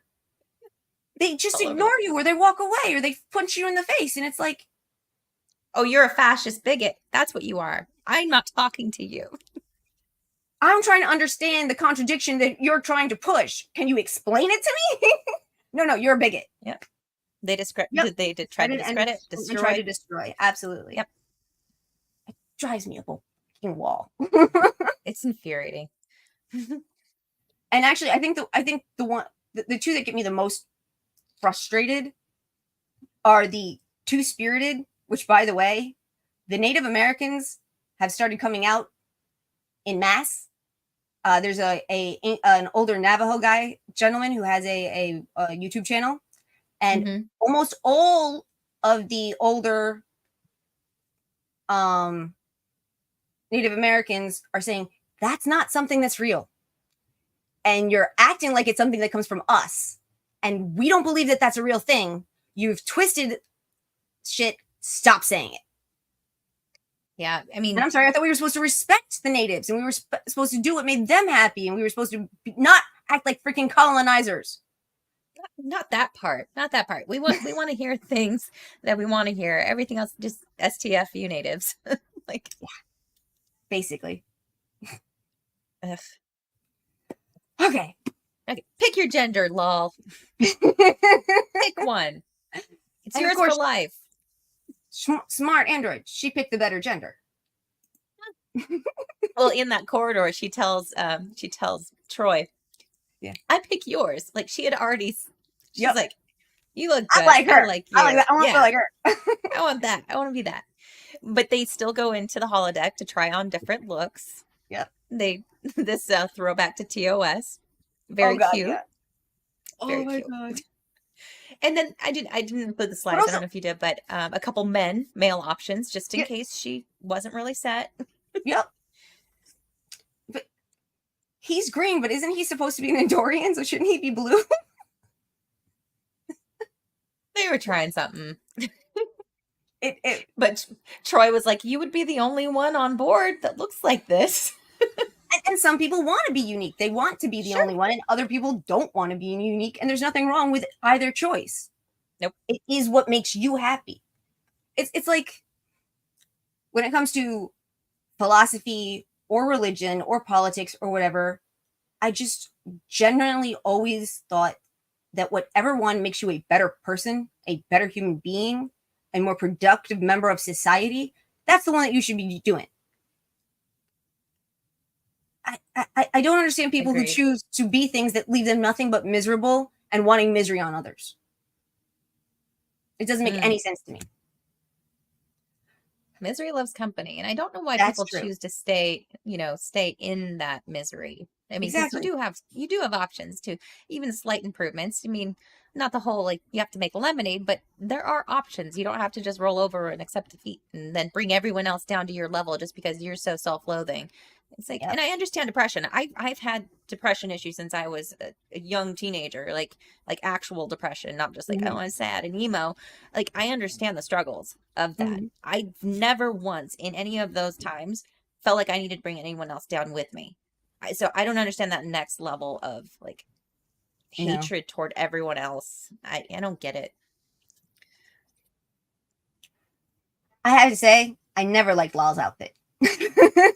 No, I wasn't a fan of the hair, but she's cute. She's But that's cute. the female figure skater, late 80s.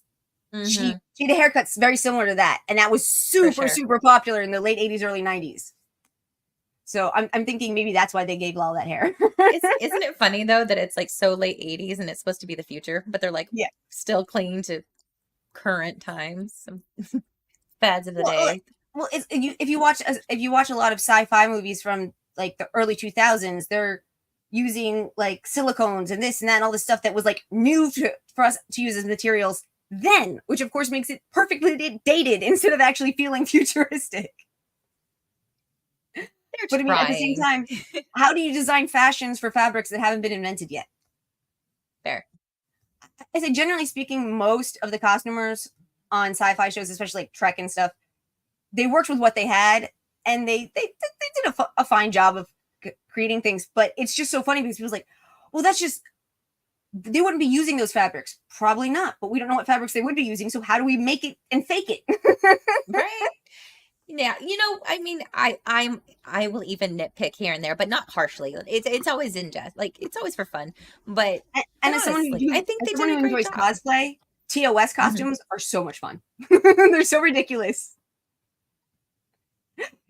Make yourself just over the top ridiculous alien, and if anyone asks who you are, you just say, "Oh, I was one of the aliens in Star Trek: The Original Series." Whether you are or not, people will believe you.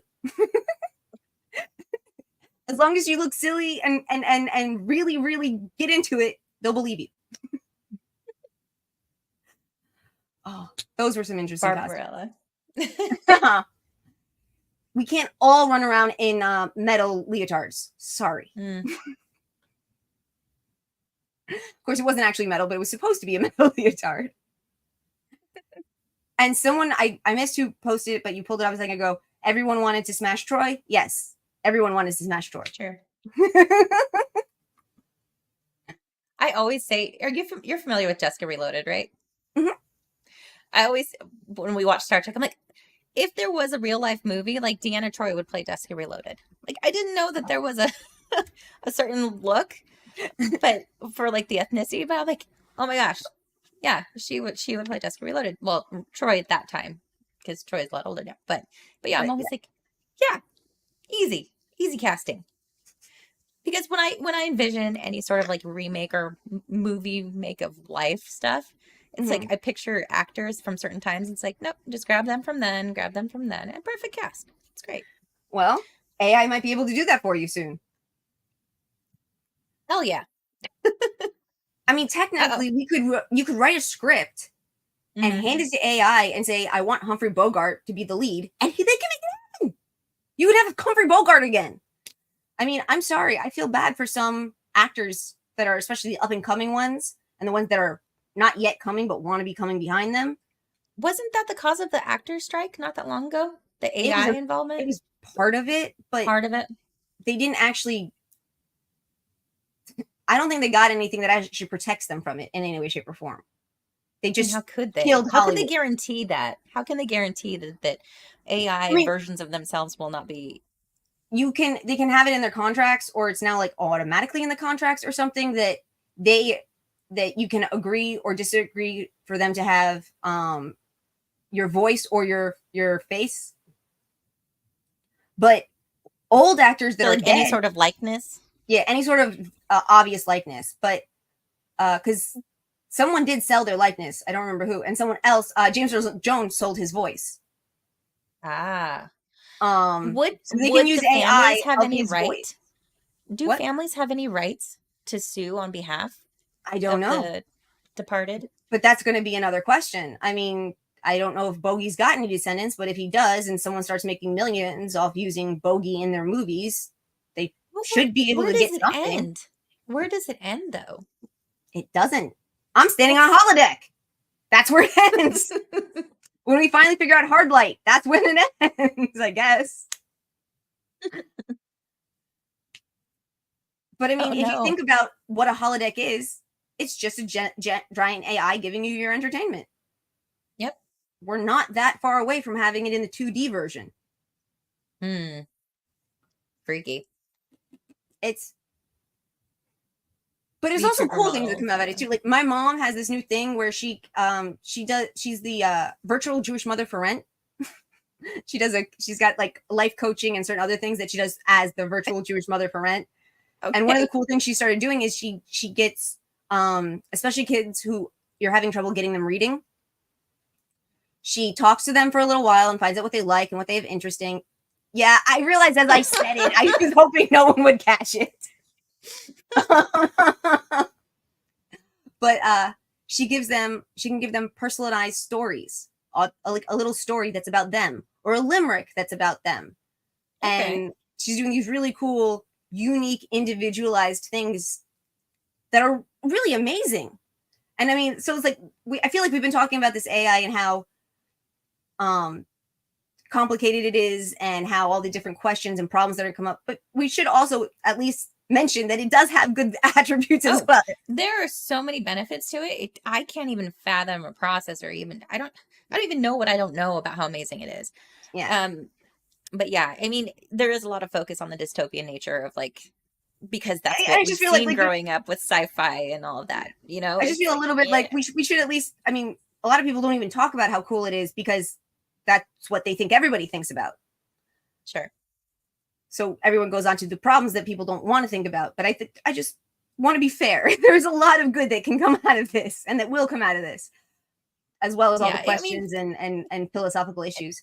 and maybe Skynet, Skynet at some point, but you know, in between now and then, there's a lot of beneficial uses for AI. absolutely. What is my function? My reason for being? Has anyone figured this one out? Because as far as I know, no humans have actually figured this one out. Right. And he's like telling her it's she has all these questions and he's Yeah. like that's a complex thing and it comes with experience and like, you know, observation because she's just been downloaded his Yep. entire brain. So she has knowledge without application. Or Exactly. context or all the things. She just has a textbook version of the world as he knows it. But she wants to understand why because I don't know if we've touched on it in the episode yet, but she's a better version of him Mm-hmm. because of his abilities in creating the brain. She's Mm-hmm. better than he is. She's more capable than he is. Or Which is she has the what potential to which be is what more most capable. parents really want. They Absolutely. want to take what they learned, each other, come together, and create something better for the next generation. That's what all families and want. That's our purpose. If you want to go back to the most basic, we're here to Right. meet, mate, and make better. Yes. That is the ideal situation. The other thing that I loved about this particular scene is Mm-hmm. her asking why, and then he just looks. Doesn't have the ability to be tired, but he looks tired, and he Yeah. ends up just switching her off. And if anyone No, in the no, no, chat, no. He didn't switch her off. He sent her to sleep. He put her to oh, sleep. he put her to sleep. She's taking a nap. Yep. But if anyone in the chat has had a toddler to, little kid, Oh, I don't have a toddler of my own, but I've been around enough toddlers if that, you've been oh yeah, around them, yeah. Why? the Why? But whys, why? But why? But why? But why? because it just is. And then you get someone like a kid like mine that's a total contrarian. She'll want to know something. I tell her what it is, but it's not though, is what she says. But it's not though. I'm like, but it is. But it's not. I'm like, why am I basically arguing with this little person? It's like, so this scene, it spoke to me. Like, my child And hasn't I'm napped sorry, in I've over seen three enough three parents. years. I've seen enough parents of toddlers who would just be like, just go down for a nap. Just go down for a nap. Oh, I heard a rumor. Have you watched Umbrella Academy? I watched most of season 1, but that was it. Okay, so you'll get this reference. So the black lady, she whispers, I heard a rumor, and anything she says the person will do. Yep. And so she was telling her daughter who wouldn't go to sleep, I heard a rumor that you were tired or whatever, and that you wanted to go to sleep, and she goes to sleep. And her husband walked in on her hypnotizing their daughter, and he was like, divorce, like, not cool. We don't do that in our house to our kids. But seriously, if you've been Yeah, there, I'm if you've sorry. been around a kid, I thought his reaction was going to be not fair. I can't do that. right? Obviously, I'm sorry. actor parents. I'm sorry. Children should be treasured. Children should be loved. But they're not fucking porcelain. And sometimes you just need them to take a nap. It's been over 3 years since the last nap. Oh, wow. I miss those 2 o'clock naps. They were awesome. And then they just turned into me trying to nap and her like pile driving my face.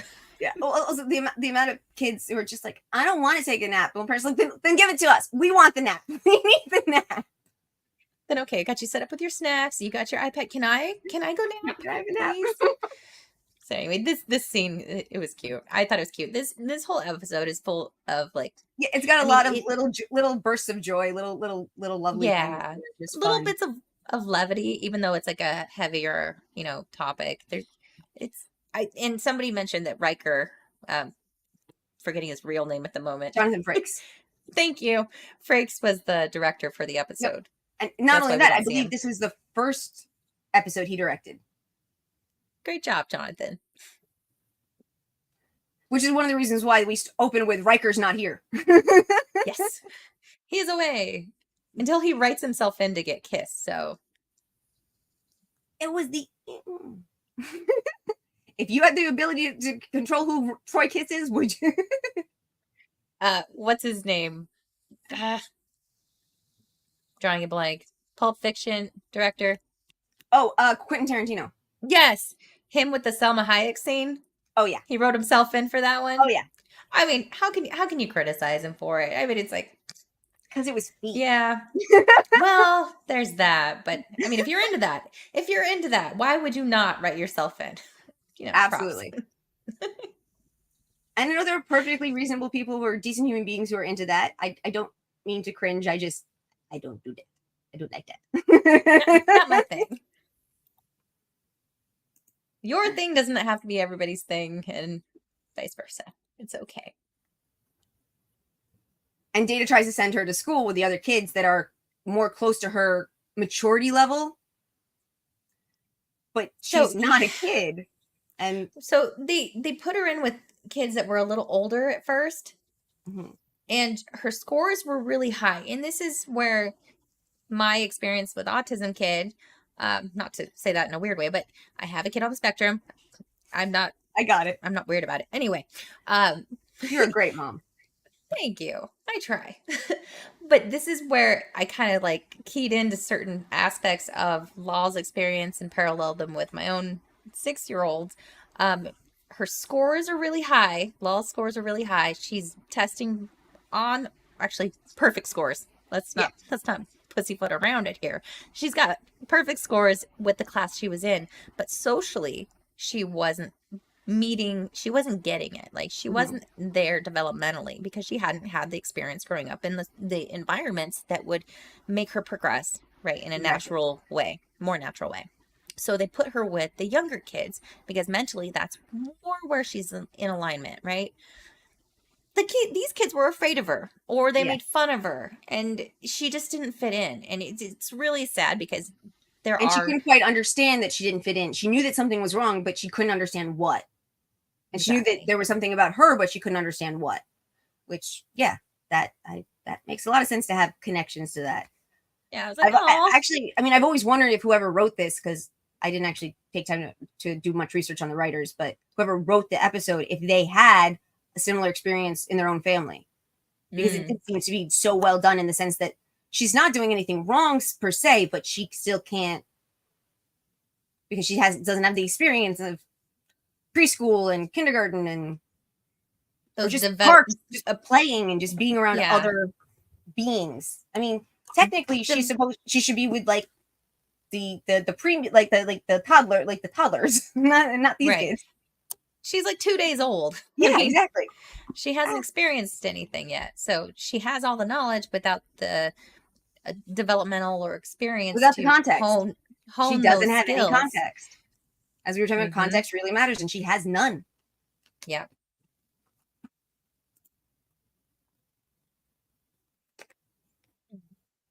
This was sad too, because she's like, Yeah, they were laughing. She was like, but what's the purpose of laughter?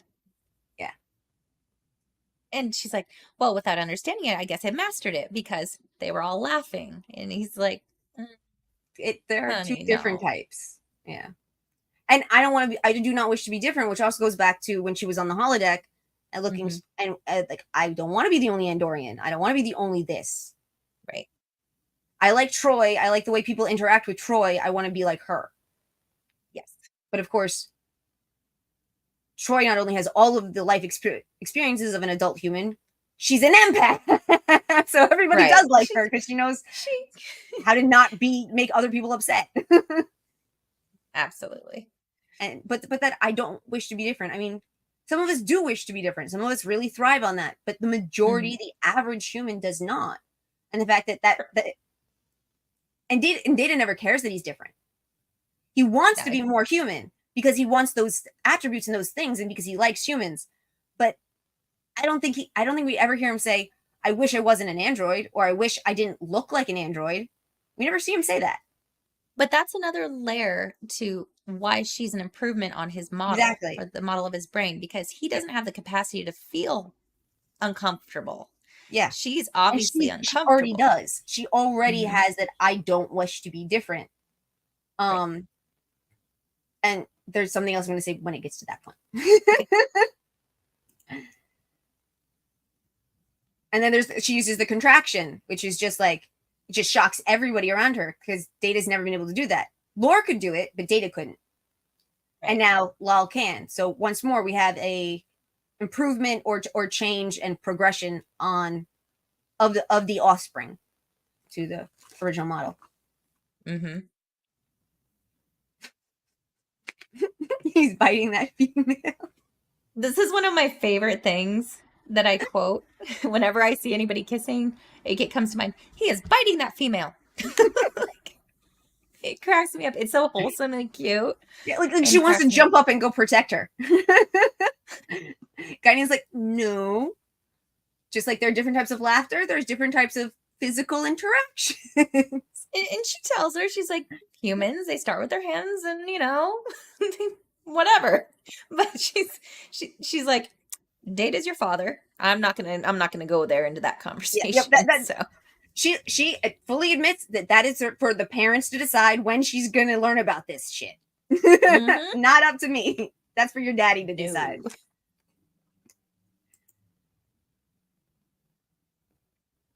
No.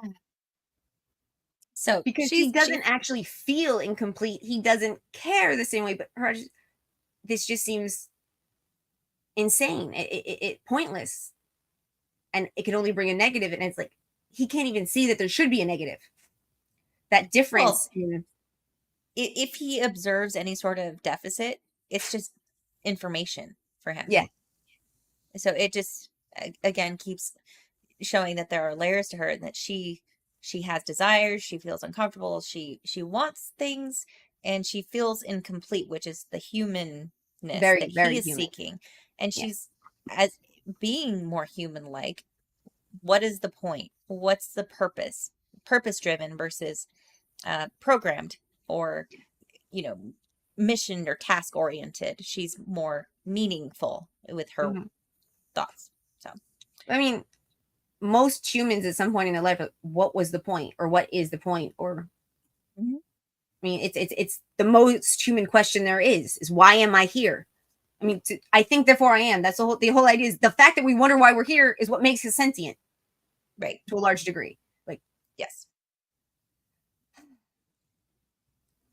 but it's so funny. If you'll remember the episode and you'll think back on things, but when you're actually going through it again, you're like, wow, she had this, and there was, you see these details that make it so it sticks with you, but you don't even notice them when you're first watching it or whatever. You don't even see Right. how, sort of off topic, but I'm constantly telling people how in One Piece, Oda Sensei, he puts these details in little places, side characters that's wearing a certain hat or whatever, and you find out 200 chapters later that he was wearing that hat because that hat belonged to so and so, which went to so and so, which changed everything you thought you knew about this. And Mm. it's like he's so good at these details and making every single character feel multifaceted. No matter what they are, they're multifaceted. Lal is the most multifaceted and interesting character. That the writers, they put so many little details into her personality to make her feel so real. At least And not to go, in my opinion. oh, absolutely. I feel the same way. And not to go on another super tangent, but this type of writing style and what you just mentioned as far as creating depth of character is missing so Yeah, much in it's the main everything thing that's missing. being cranked out.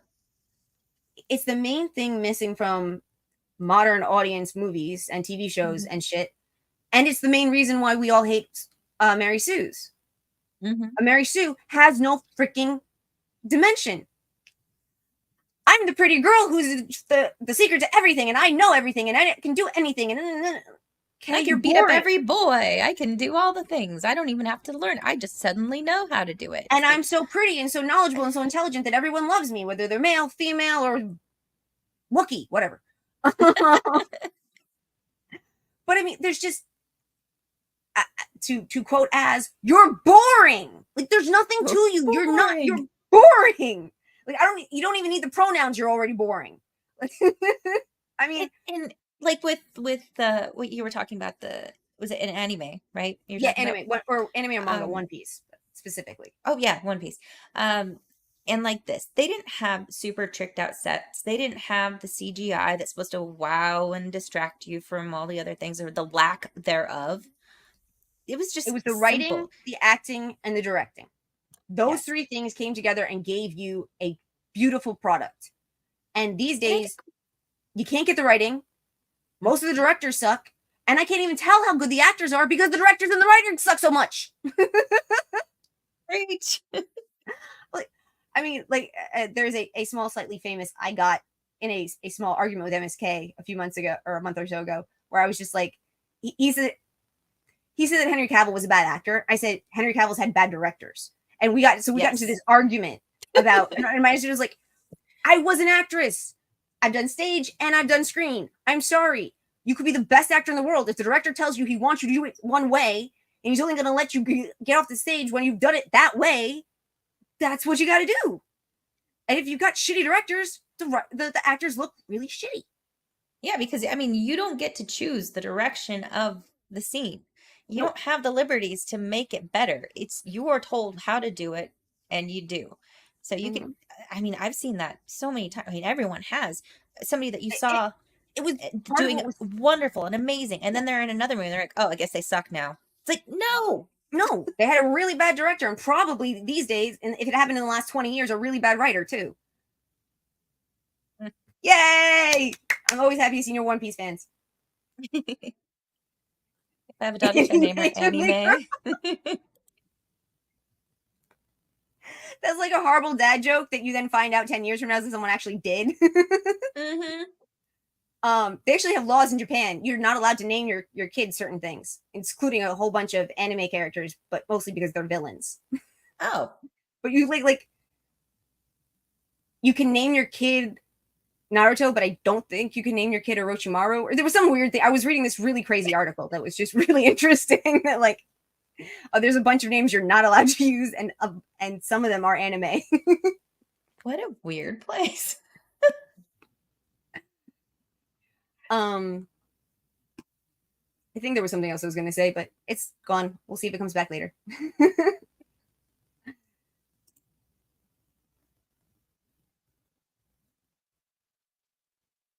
Sorry. I've asked myself that many times if I struggle to be more human, until I realize it is the struggle itself that is most important.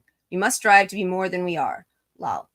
It does not matter that we will never reach our ultimate goal. The effort yields its own rewards, which is, of course, the basis for all great motivational speeches. Shoot for the stars, because even if you miss, you'll catch the moon, and all those things. We gotta pause because we were just raided by the bigot army. Oh, really? Hypnotic army claps your cheeks. Cancel me, Moxie. Oh, the cheek clapping. Oh no, not 2 nights in a row. Not 2 nights in a row. It was Friday. Where am I? Bigot army raid. Cancel me. We're just over here nerding out, and then y'all come in, start clapping them cheeks. Oh no. I'm sorry. I've always found that as a supposedly like fight terminology just ridiculous. You are aggressive. Oh, we got Adam Rabil, Bigot Army Raid for $5 super chat. Wow. Oh, thank you very much. Yay. Yamato. Come on over to the ginger side, the nerdy side. Talk nerdy to me. Come on. Oh my gosh, I can't click on all of you. You're too many. Your forces are too many. That's what happens when you get a raid. Devil Max. Oh my god, you guys are crazy. See, you have so many. I say that like, oh my word. Thank you so much, Hypnotic. You nut. Adam Reveal gifted 5 memberships. Thank you. They're That's so really generous cool. Too. God I was thinking gifted memberships are such a cool thing. You get to give some money to someone you want to support, and you get to help out other people. I thought that was so cool when I first learned about them. Sonia, like the stream and subscribe. Sonia recently wrenched. Thank you, darling. Oh my gosh. Like, okay, the raids are insane because my chats are cozy. And it's like rapid fire. It's like I am in the habit of clicking on everybody and acknowledging, and it's like I can't do this. That was another thing that I was worried about. If I had my own channel, I was like, I would want to pay enough attention to the chat, and I couldn't do 2 things. No. All I can say is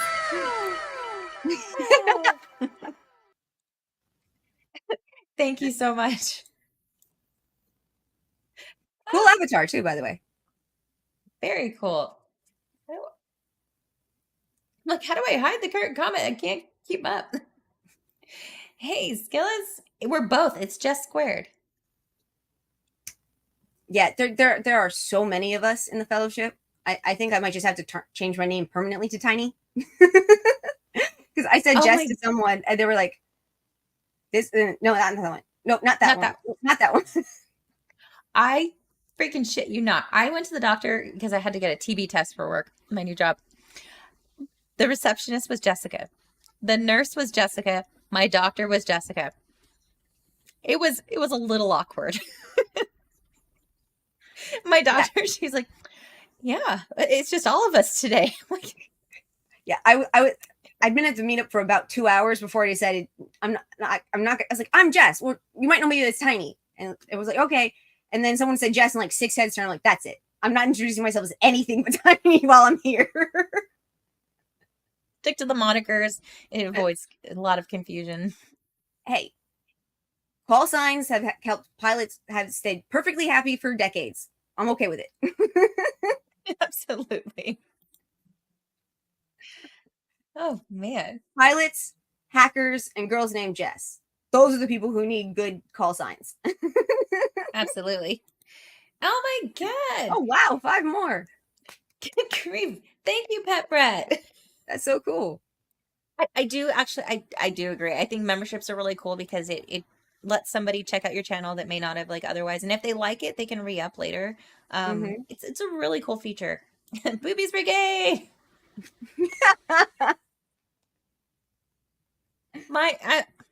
For those that might be wondering, I am not wearing a bib. I just got really sunburned yesterday. It's a problem. I am radiating heat. It's intense. I didn't think it looked like a bib, but now that you said that, I can't unsee it. Oh no. God damn it. I own myself all the time. Don't worry. I do too.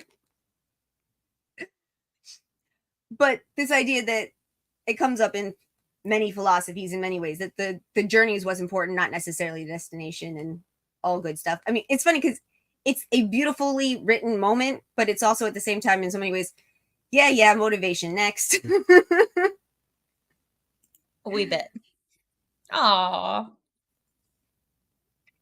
So something that I didn't include in my slides, there was a bit of a montage in the episode where they like showed like father-daughter things and her Yeah. learning things and her copying things and them like going to 10 forward and trying out desserts or whatever. Like it was a little bit of a Yeah. montage.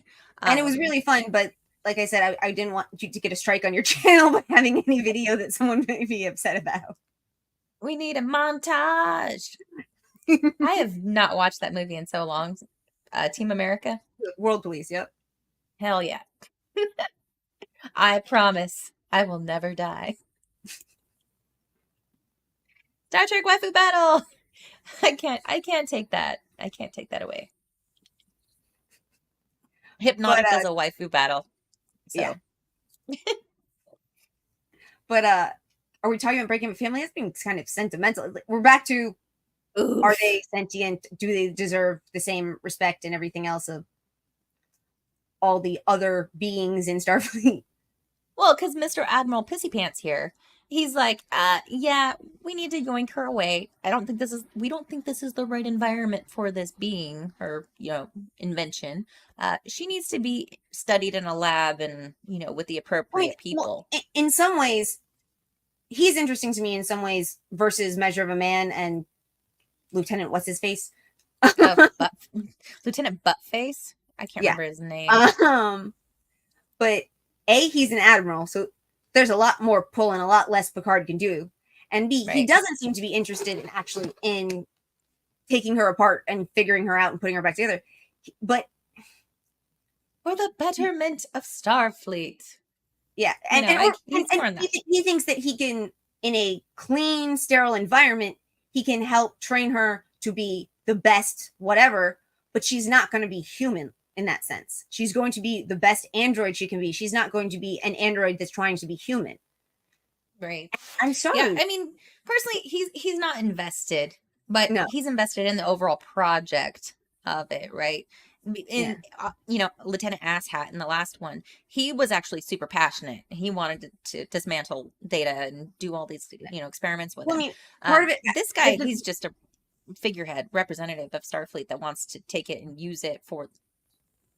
Yeah. Well, I mean, science. I kind of saw it as the difference was the lieutenant thought that he was as smart as Sung and wanted to prove that he could be as smart as Sung and prove that by taking Data apart and putting him back together right, that he could make more Datas and such. Whereas this guy's attitude is, I'm not trying to necessarily make more Datas. I don't necessarily want to take him apart. I'm not claiming I'm smarter than Sung, but I am claiming that because I'm an expert and because I'm an engineer and whatever, that I know better than you as a parent. And my attitude is where do we see that today? Right. And that was the next little yeah. The whole I'm sorry. Get into. Yeah. I'm sorry. You don't get. I don't care what expertise you have, what's on your collar or what's on your door or wall as a plaque. You do not get to tell a parent what is best for their child. You can give them suggestions. You can give them options, but you do not get to make decisions about what is best of a child instead of the parents. No. Right. I mean, not talking about abuse or that type of thing. No, We're no, no, talking no, no. about Just ideologies, religion, uh, yeah, morality, any of those things. It's like, morality, no, ethics, philosophy. the state needs to step in here because data can't do it. It's like, Yeah, we can't possibly do as good as we can. We have the facilities, we have the knowledge, we have the backing, and it's but he his. does have the knowledge, and he it's his. Like, if you Yeah, want to get down to and calling it property, it's okay, his. who's better likely to be able to help an android try to be human than the android who spent his entire life trying to be human? God damn it, Like, I'm right? sorry, there's just this idea that just because you have a piece of paper that says that you learned something, you by definition know better than Ah, someone. Bruce Maddox was the Maddox, that's asshat. what it was. Thank you. Thank you. But yeah, I mean, there's a line from a movie I love that's called "An expert is someone who rarely gets wet."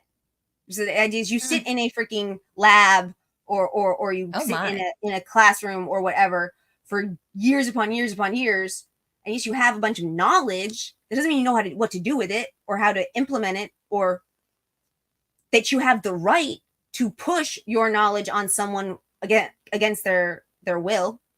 Right.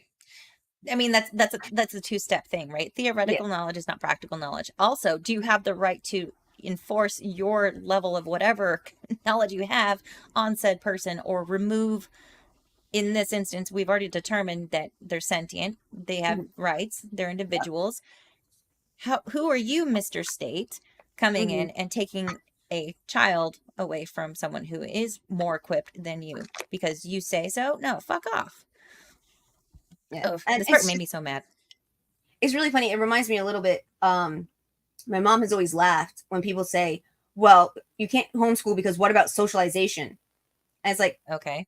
socialization. You mean being forced and regimented to stay with only people who are the exact same age as you, instead of being able to interact with adults and people who are younger than you, people who are older than you, to interact with multiple different types of people? You get that with homeschooling. You don't get that in a public school. And Public schools are homeschooling, regimented, and they're regimented in a way that yeah, doesn't make sense because we've known for a really long time that developmentally everyone moves at a different pace. And if you did right. things like, there was a nursery school I went to that my mom really liked. It was really cool. The program, there were levels, but they weren't classes exactly, and it Sure. was what you could like. They had a they had a like a board with cloth and like holes, so you could learn to lace something. You could learn to tie a bow. That And it was funny because I had sneakers that had Velcro, so I didn't have to learn to tie a bow. But then all of my friends learned to tie the bow and went to the next class, and because I didn't want to learn to tie a bow, I didn't get to be. So guess what? I learned how to tie a bow. Mm-hmm. Yay, new members! Woo! Um, but this idea that you learn to the point where you're at or you're willing to be until something gives you a reason to go up. Well, we don't give kids any reason except, well, you're the next year older, go to the next class. You haven't Sure. proved anything. You haven't accomplished anything. You haven't done anything. We don't even know if you're ready, especially if you're going to school at like a public school in an inner city environment, which means you're probably not ready for the next grade. It's So Beardo says single room school makes sense. And I was just thinking there Yep. was this little old, it's a historical, it's called the Santa Clara Schoolhouse. It's this quintessential little red, cute little thing from like the 1800s. It still operates. It's a single room classroom outside of Fillmore, California, in Orchard Country. Cool. And it's a span of like kindergarten through like fifth grade. Mm-hmm. Um, and from my understanding, it's a really good school, but everyone's learning at their own pace, a variety of subjects, and Mm-hmm. they get socialization and they're immersed into not just, oh, you have to be with this level learning this thing. They're exposed to a broader spectrum of Mm-hmm. learning. And let's say a second grader is performing at like a fourth grader, fifth grade level, they're going to start doing those assignments or being given that type And of it depends homework on the because subject. I mean, you can have a kid it who's depends on the in kid, second depends on the grade math subject. and fifth grade English, Hmm. and you can let that kid read Lord of the Rings and meet with the fifth graders for English stuff, but has to be Mm-hmm. with his class or even lower for the math stuff. Mm-hmm. Amish schools are still that way. Yeah. Yeah. And it's just, there are a But lot to of problems say, with education, but this idea that the one thing it has is socialization is just a big freaking lie. That is a big right, because lie. if you don't send them to these institutions, these governmental institutions, that they get money if your kid goes there, right? Because Yep. that's not just because it's all, oh, we want to do the children good, all the thing, right? It's Mhm. they profit off of your kids, Oh, and yeah. also they get to indoctrinate your kids Yep. according to the curriculum provided to them from the Board of Education or whatever. But to say that this is the only way that they're going to integrate socially and be socially normal is bullshit. It's absolute bullshit. Yeah. Like, you as a parent, if you care about your kid, you don't think you're going to create opportunities for them to hang out with other kids? Like, come on. And on top of that, in today's world, especially, like not the world of 10 years ago or 20 years ago or when I was in high school, but today's world, there are pods. There are a dozen different online programs that put you in touch with other people. There's so many Right. different ways to homeschool. It's not just like, I have to give up my job and sit at home and spend 8 hours yelling at my kid about certain subject. No, that's not how you homeschool. Right. There's hybrids, there's co-ops, they alternate I between mean, my, parents, my they have godmother was events. like, about 15 years ago. She was like, I can't homeschool. I don't even know fractions. My mom's like, you don't need to know fractions to homeschool your kid. There's ways to go or get around it. And who knows, maybe learning fractions with your kid will help your kid know them better because you learned them along the way. You know what? That's better than Common Core math, because the Oh shit that God, I've been yes. seeing about Common Core math, it's like, Oh my God. are they, I mean, it's rhetorical. Are they actually trying to like Yeah, they're make the trying to kids make our kids stupid? stupider. They are trying to make our kids dumber. Common Core, by definition, is, oh my God, it's so bad. Ugh. So, Common Eh, Core Art Admiral. mhm. Common Core Admiral.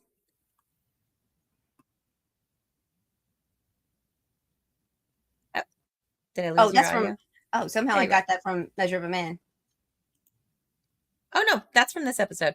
Yeah, this is from the So, episode. The other one was, or, oh, this, no, that's what it had. same episode. Okay, Got so it. go Oh, back. I'm going forward when I meant to go backwards. Yeah. Okay, so this one is where they were demonstrating or showing that she's integrating socially, she's Yeah. observing people on 10 forward, and he's like, you basically made her a bar wench, a cocktail waitress, Do you have any idea how good an observation of humanity being a waitress is? hmm oh gosh, But this it's so scene funny when, too. she's watching them be intimate and she just keeps getting closer and closer and like I leaning into the know, table. but have you seen those memes of like that husband and wife couple at the end of the bar that keeps buying you drinks? I was like, oh no, lol, run away. But Oh, it's we just, got a bad duck sighting. Hey, bad duck, it's been a while. Quack.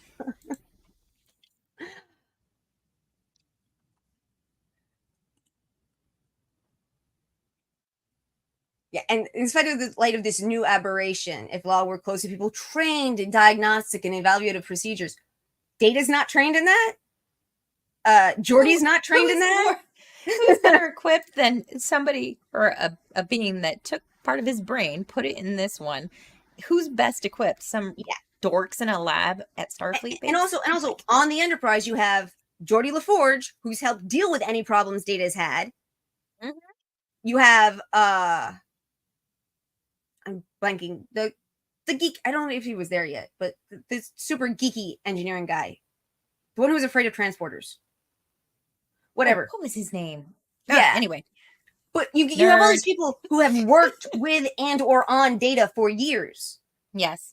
There's no one at the Daystrom Institute that's been working on Data in real life. They work on like fake versions of Data to try to figure out what Sung did. Like they have schematics and shit, but they don't have actual Barkley. Barkley. Barkley. Yeah, Reginald the Barkley. pervert. The pervert of the holodeck. Who's afraid That should he be had an episode we go over. a fear of transporters and an addiction to the holodeck. Oh yeah. How do The you make an hub incel for the holodeck. 24th century? Right. I don't know. Reg had some good aspects at later points, Did. but yeah, in the beginning he was pretty sad. Um, so yeah, your diagnostic and evaluative people aren't nearly as good or don't have nearly as much hands-on experience. A and B, no, just because you can evaluate her doesn't mean you can train her or you can help her. Right. What if she has some sort of malfunction that only like Data has experience with because it's his own experience? Like the audacity. But he always this particular screenshot, I'm like, ooh, villain lighting, Yeah, villain, they give him villain super, frame, yeah, villain vibes. total villain vibes. And actually, the guy who wrote the music for this episode, he wrote this episode and another episode that got awards for like some of the most moving music. Like the music for every scene was very, very moving and really fit really well. And I believe there's actually some like French drum, like slight whatever villain music as well as villain lighting. That's what I'm trying to get to. Well, I love him. Jordy was also a pervert in the holiday. Stop it, snafu. He has his Well, own sins to atone for. AI girlfriend. Jordy's problem with the holodeck was he trusted the computer too much. To not snitch on it. He had the computer take every known image or speech that professor or the scientist who created the warp engines had ever done and create an AI version of her so that she could help him fix the engines. And that was great. But she seemed so real, and since she was from all of the public appearances of this woman, he thought that this AI version of them was just like the real one. We're in Except love. you're more than your public. You're more than your public. Whatever. What people see in the public. You're more than that. So when he actually met the woman, she was nothing like the AI, and it totally flipped him out. We are all perverts in the holodeck. Yeah, it's true. That's probably true. Oh man, could you imagine the cleanup bots? I mean, I wouldn't imagine that's like Lemon Pledge lady, but like there's got to be robots or androids that have to clean that mess. Frostbang says, frankly, I don't like the idea of Temple Eric July's idea of homeschooling. I don't personally know their idea of homeschooling your kids. I'm fully pulling your kids out because those guys don't have kids and basically lecturing those that do and have money. I will tell you this. Since I have a special needs child, my kid is in the public school system at the moment. Ideally, as she moves along with her development and catching up, I would like to move her to a charter school or a homeschool or some type of hybrid. It's not ideal, but for as an individual, because I'm not going to say everyone needs to do anything ever. Yeah. I preferably, if my kid was not needing extra care, I would have homeschooled. I would have. That was my plan. Plans change. And I'm sorry, like in this day and age, there are even programs that are homeschool programs that are paid for by the state or the federal government. You do not need money to homeschool. I know. Right. I could literally put you in touch with multiple families that are like barely on the poverty line, and they have found ways to homeschool. And as Jess said, there's charter schools. There's a lot of options. But I'm sorry, no. If you have any ability to do it at all, you need to pull your kids out of public schools, especially if you're in any of the major cities. Because they're not getting educated. They're getting indoctrinated. It's indoctrination camps. I mean, and even if they weren't getting indoctrinated, even if there was no indoctrination at all, they're not being educated. They're not being taught how to think, and they're not even being taught how to memorize data. And and I personally don't like that my young child is with people I don't know for almost 8 hours a day in kindergarten. She gets on the bus at 8. She gets off the bus at 4 p.m. My 5 to 6 year old has been in the care of strangers for how many hours a day? I don't know what they say outside of what they send home on a little slip that goes, she did this, she did that. I do not know what's happening. I don't like that personally. So ideally, I would not have her in an environment that I have no visibility on or information. Too many schools where 8th graders can't read. Yeah, there's that. I mean, fortunately, I'm in a rural area. It's actually a very red town, if that matters. But at the same time, I don't necessarily want them teaching my kid, "Yay, daddy government," either. You know, Yeah. I don't No, want no, them like absolutely. I get that. either way. That's not where my opinions align, and Mhm. I would prefer not to have someone else feeding her what's right and wrong, especially in that she's developmentally behind. So everyone's situation is different. Everyone's kid is different. But ideally, it is in the child's best interest, if they are not with strangers, that you have no idea what they're telling your kids.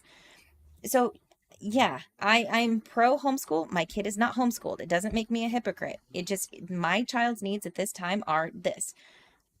But I would encourage people to have, some kind of idea of what's going on in their schools. And we don't have that visibility as parents, which is terrifying. They do not want cameras in the classrooms, which is concerning. Yeah, I that's the one thing that really freaks me out, especially since all these people were very pro body cams for cops.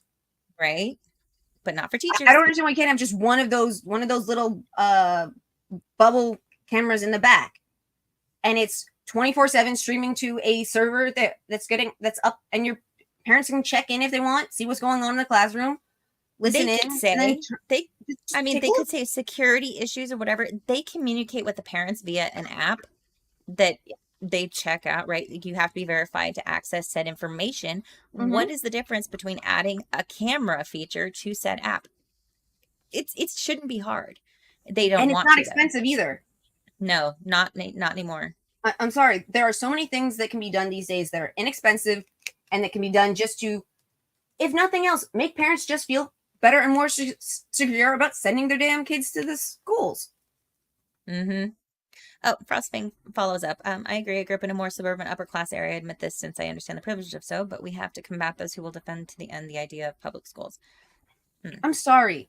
Public schools were created to make relatively well educated factory workers, and to make sure that the huge sudden influx of Irish and Italian Catholics would not be more loyal to the Pope than they were to the president. Those were the two main goals of the original public schools. Gross. And I'm sorry, we're back in that point. They're getting barely educated freaking factory workers. They don't have any higher thinking skills because they've never been taught critical thinking. They've never been. I don't understand how anyone can call themselves a teacher and then have what comes out of these schools be the product that they've created, and not like just hate themselves.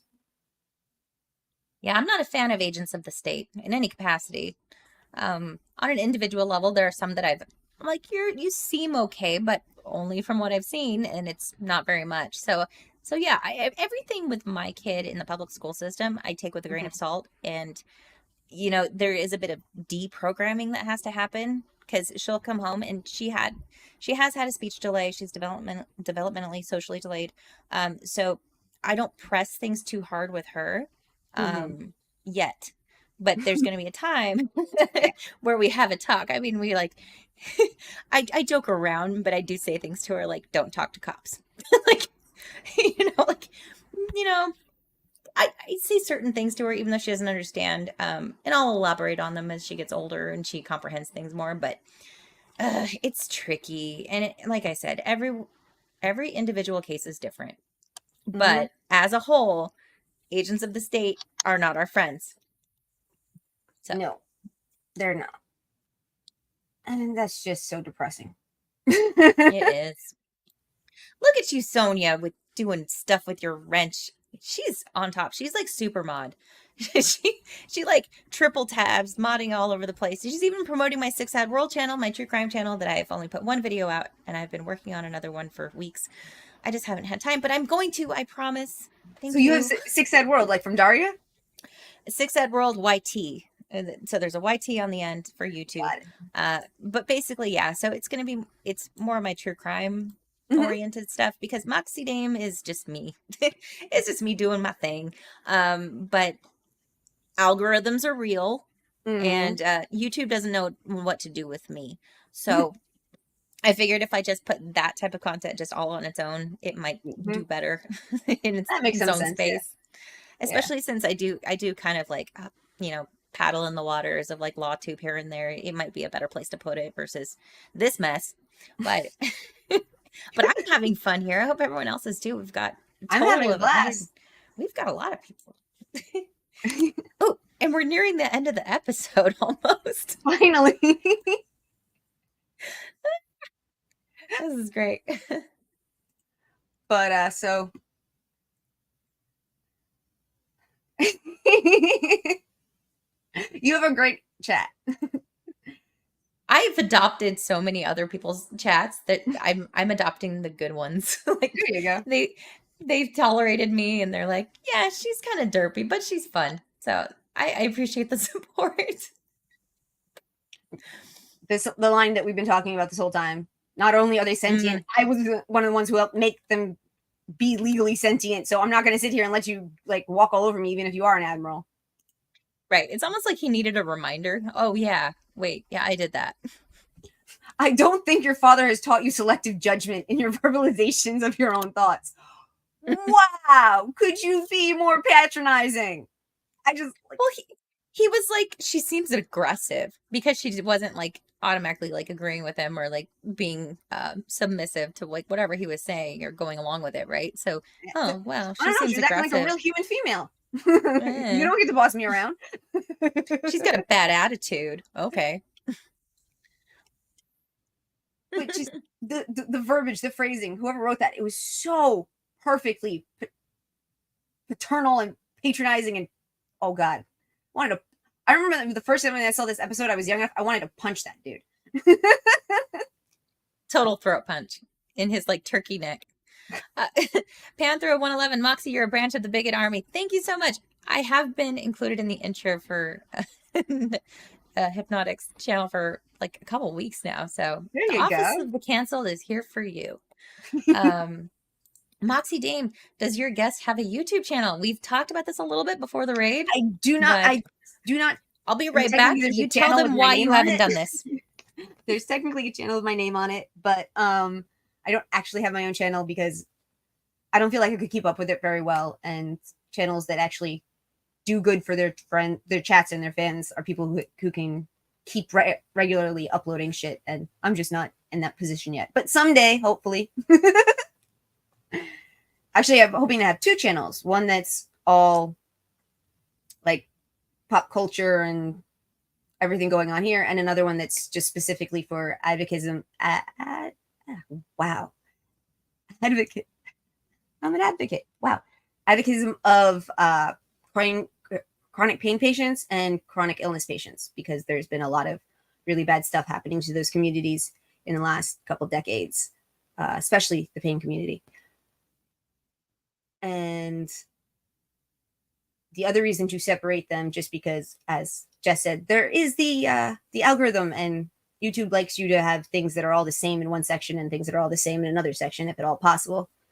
And strangely enough, a lot of the other advocates in the chronic pain community, for some reason I don't understand at all, tend to be on a very different angle and level of what I think of politics. And so as not to upset them or interfere with advocating for these important groups that need so much help, without upsetting people with politics and pop culture stuff. So hopefully I will have a channel, and then hopefully I'll be able to split it into two channels. I'm back. My bladder is tiny but fierce. Thank you. Moxie is part of the spider. The spider? I'm guessing it has something to do with the Bigot Army that I'm not all that familiar with. And then this, like the first emotion that we actually recognize that she's feeling an emotion is fear. Yes. Now, like as we talked about before, like she feels uncomfortable. She questions why she should persevere if there's no real option. But the first time we really see a serious, serious, obvious emotion, it's fear. And fear is one of the most primal emotions that exist. And in the scene, she's like hitting her stomach. Like, yeah, this is uncomfortable. I feel this. I feel it inside. Yeah. such a good scene. It's a brief scene. It's actually pretty short, but it's It's like, really oh short, but it's wow. very obvious that she's been taken by something. It's very obvious that Troy, being an empath, can feel that she's been overtaken, and they're both shocked by it. Yeah, because Troy actually says it. She's like, you feel this because she's able to sense it. It's like, Yeah, how is she exactly. sensing this from an android? Yeah, Weird. and Hmm. yeah, fear is a mind killer.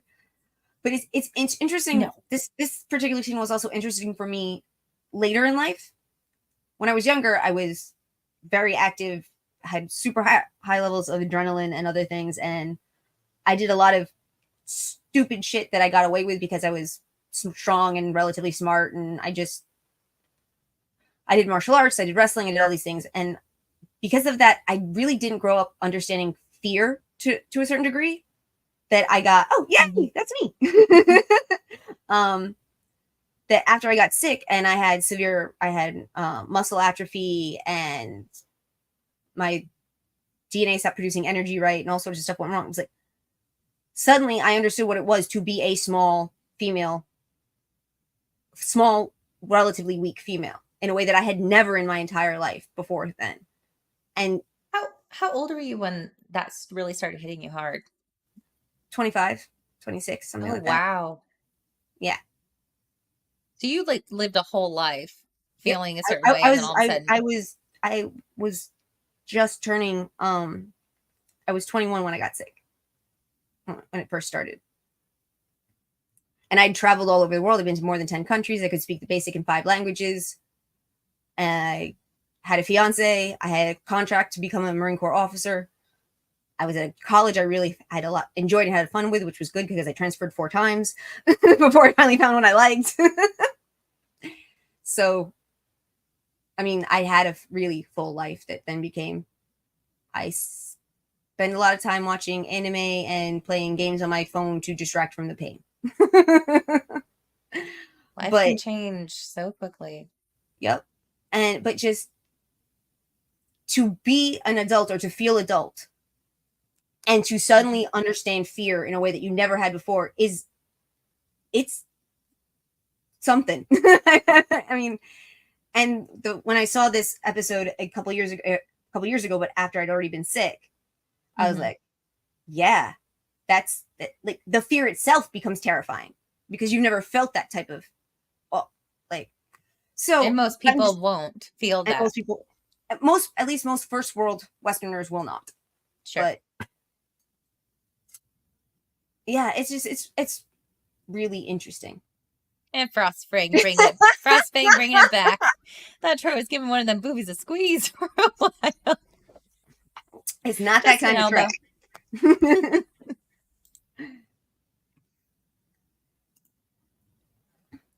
And then I just thought we actually did all this while we were going through the slides. I'd originally set it up so we could just go through the slides so everyone knew what was happening, and then I'd get into the details, but we did details through the slides. So We walk and talk here, people.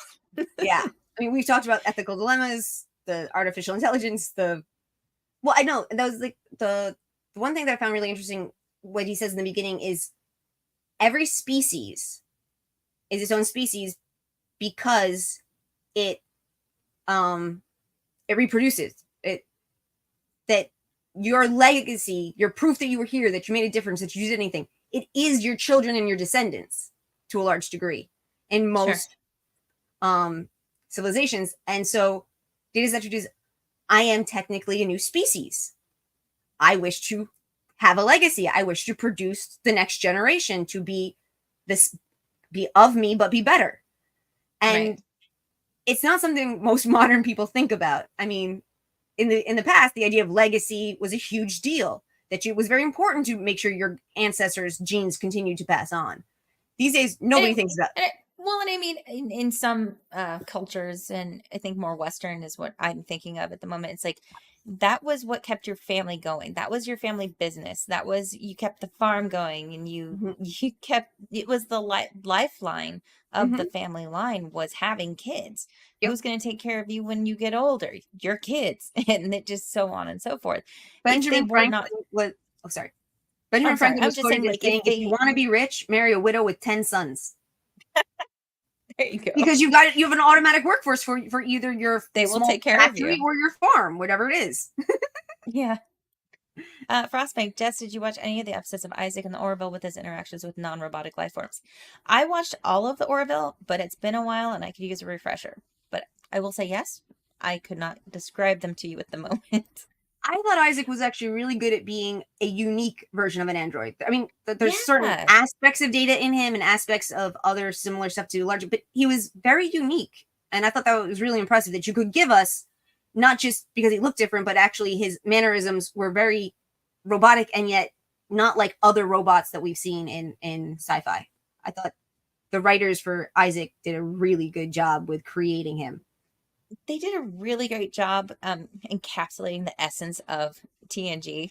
without, well, some characters seemed a little copy pasta to me, but Yeah. in other But I ways, mean, it was they supposed did to a be a great. joke in a way that because it's supposed to, yeah. What's Um, funny is it ended up not being a joke. They actually did yeah, serious, like the yeah. emotional, deeper episodes, and I think the I was beyond the first shocked. season, it was not as jokey anymore, and it felt Yeah. more like, oh, new Star Trek, cool, Real Star Trek. real Star Trek. For Vault Tech, actually, there's an episode where the Enterprise computer does start to show signs of evolution and sentience, and Data is one of the people that tries to protect it or say that this is happening. There's actually been 2 or 3 times where he dealt with an AI type tool of some kind or environment of some kind where he was like, no, they have sentience. There was those drilling bots on that one planet, and then there was something else, and I can't remember. But yeah, he does actually recognize when other machines do become or are heading close to some form of sentience. Right. He's able to recognize the difference between computer program versus there's something else going on there. Yep. um, so he tried to, oh, Isaac tried to commit, can't say that word, because everyone hated him in terms of his race starting war atrocities and then started a relationship with the doctor. Oh, yeah. I remember that one for sure. Oof. They got married, didn't they? The Doctor and They, Isaac? I'm pretty sure they did. Yeah. The There older was a kid wedding didn't like episode. him so much, but it was complicated. I need to revisit. It's been a bit. I'm not sure I even saw the last season that it happened even. Wow. Yeah. Well, different. Like, it's really funny how most people think that alien life is going to be similar to us in some way. Mm-hmm. We very well may meet people who think that we seem to be insects to them. I don't know. I happen to think that we're pretty good at being at the apex, but there might be something out there that sees us as the bottom of the food chain. I don't know. And as I'm for Common trying. Core, the only way we'll be able to interact with any actual alien species that are out there is with math. Math is the only language that could possibly be universal. So no more Common Core. We want to be able to talk to Yeah, the aliens. please, Damn it! please not. No more Common Core. Did you have more slides, or should I be I looking think I have for a. that? I think I had a couple more, but most of them were just like I figured we'd go through thing and then we'd go over these. Like I said, but we did all of these. We talked about all of this really. I'm trying to find the spot where, in the episode where Picard gives his little monologue. Mm-hmm. I'm gonna see if I can bring that up, and then we can like kind of chop through it, and so we don't get copyrighted or copyright claimed. Oh, and we didn't actually talk about the very end. Right. Which is after she feels fear and she starts feeling wrong, she goes to Mm-hmm. the lab because that's what she's programmed to do if anything seems to be wrong. And she starts having neural net failure. And Data and the super expert admiral try to work together to save her, but they are Mm-hmm. unable to. And there seems to be some. She's like overloading, right? Yeah, basically she's overloading. The Okay. positronic net can't control something, and it's and the admiral says something when he walks out. He goes, "He's amazing. Anytime a single neural link went down, he was replacing it, trying faster and faster and faster, faster to the point where I couldn't help him. I couldn't even see his hands moving, but it wasn't enough." And there seems to be an insinuation that whatever it was that allowed her to have feelings was what overloaded the positronic net. Right. I still don't think that makes her a failure in any way. No. She was a step forward. Unfortunately, evolution tends to take a lot of trials, even with biological beings. So the fact that it might take a few tries with this, not so shocking. And he has all of the attributes of an unbelievably dedicated, caring father, unwilling to let their child go. And all the people around him see that, and yet he doesn't feel it himself, which is also really Right. interesting. But at He's the same time, even he's without making that, the motions that other people recognize, infers a lot of emotion. yeah, But he's just doing the things. There was something, oh, something from my CCW class yesterday. Um, so when it comes to, and this is not quite a tangent, but it sounds like one. So okay, you you drop your really expensive watch in a tank full of sharks. Okay, you're not going to jump into the tank full of sharks to get that watch. Your kid falls into a tank full of sharks. You're going to jump in after that yep, kid because that is worth dying for. yep, That is the difference as far as like life value, what's important, and his expression in his efforts to save her mm-hmm. show that. So Yeah, I don't no, know. I get, It kind of yeah, struck a chord. yeah, and unlike humans, who the greatest one of the greatest tragedies that can ever happen is to lose a child. Data is able Yes. to actually download all of her memories into himself and keep her with him forever, which is amazing. And I can only assume that every person who's lost a child would wish they could do something like that. I mean, there's even actually, Absolutely. if there's the TNG episode with the female scientist that wants to destroy the crystalline entity because it killed her son and a bunch of the colonists, Mm-hmm. and she becomes obsessed with having Data read out her son's diary because it was downloaded into his memory banks. Was all of the settlers' digital information was downloaded into his memory banks before he was deactivated, so that they would be saved in some way. And she like, and I don't blame her at all, but she suddenly becomes obsessed with Data, with having Data keep telling her what his diary said and all the things about it. And yeah, I mean, I can't imagine the damage it does psychically as well as emotionally as well as everything else to lose a child. Yeah, I mean, I don't want to get too emo on this Yeah, particular yeah. point, but no, because my nephew, he was 16, he died in a car accident in the middle of COVID, which I I'm so blame as sorry.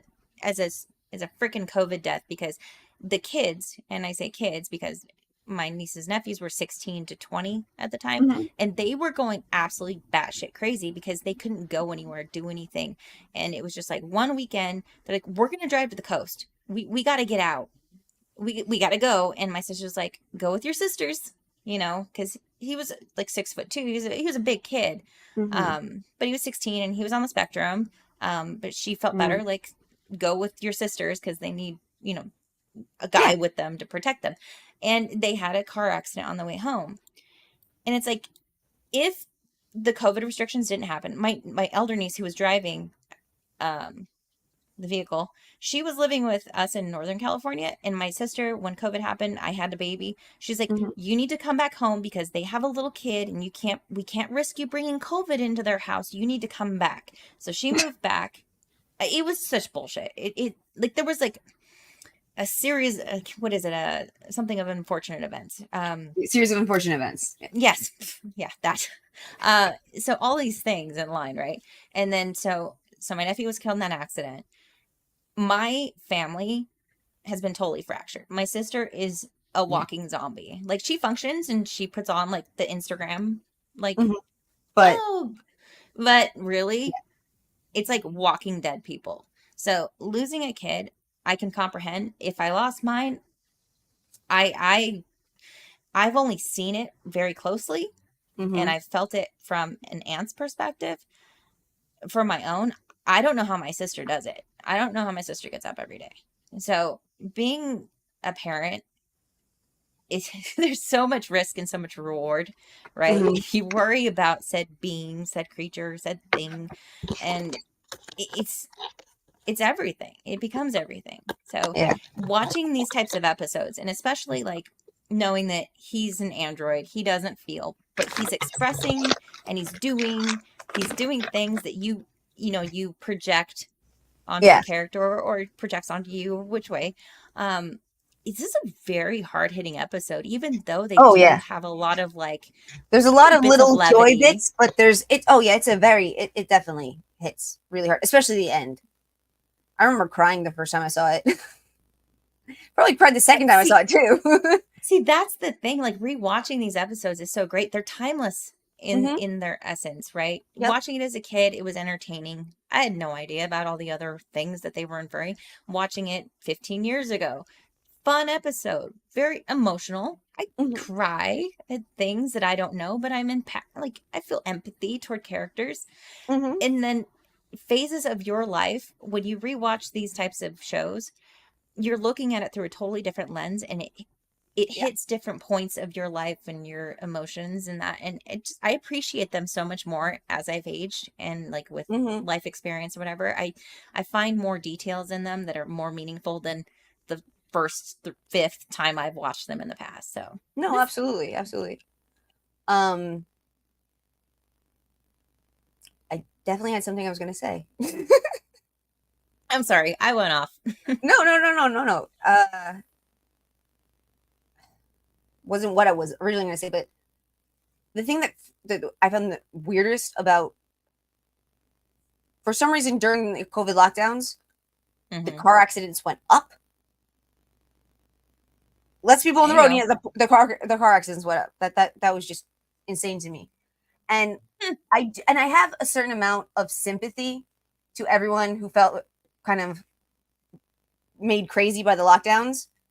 But I have to say, the first couple months when people were first starting to lose it, I was kind of laughing my ass off because that's been my life for the last 18 years. You don't leave the house unless you're going to a doctor's appointment. Right. Anytime I went anywhere where there were likely to be sick people, I had to wear a mask. I was isolated from friends and family, and I spent most of my time alone for 18 years. God damn. So I can So see where you would find it ironic that people I are like, don't I oh, don't mean two to be months. bitchy. I don't mean to be bitchy, but there was a small part of me as everyone was like starting to lose their mind, like, welcome to my world, baby. Welcome to the party. Yeah. Yeah. I mean, I around that time I was a bit of a homebody myself. My kid was just turning 2 when it started to get really stupid. So like the whole year prior I was pretty much at home. I was pretty much homebound. We'd go out for like go to the park or whatever, but I wasn't socially active. I wasn't doing anything. I wasn't deprived of anything when the restrictions hit. I'm like, I use Instacart and DoorDash all damn day. Like this isn't new for me. But I mean, like, I Yeah. mean, other people, sociable people. Ew, just kidding. Uh, but yeah, Well, I it mean, was weird, starting weird to times. being asked to be a guest on Good on night, these Sonia. streams and anything. Have a good night. Thank you so much for Thank you, everything, Sonia. thank you so much. You've been awesome. I'll catch you tomorrow. Um, what was I saying? COVID times. Probably. I don't know. It's My hair is hurting my sunburn. I just realized. Like, oh, that sucks. this is so embarrassing. Whatever. You need to get some good aloe. I have amazing aloe. This is just. I don't get 5 hours of sun at a time. Yeah. Hmm. So Anyway, I don't know if I had anything else after that. Oh yeah. And then we talked about sentience and artificial intelligence and all the other themes. We talked about these. And as far as I know, the audience doesn't have any questions. yay! So I we did it. I We actually went we through all of my did it. sort of making sense. Let me bring up something real quick. I know we've gone a bit longer than we anticipated, but um And we did at least uh, sort of talk about the episode. We did. We totally talked about the episode, guys. So okay. So I'm just gonna pull from the transcript here because we touched on the state getting involved, Mm-hmm. which is gross. Um, I'm gonna share my screen here if I can.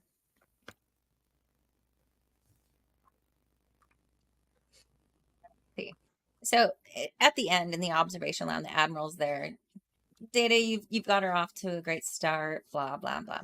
Um, there are only two Dr. Soong types of androids in existence: Data and Law, or Lore rather.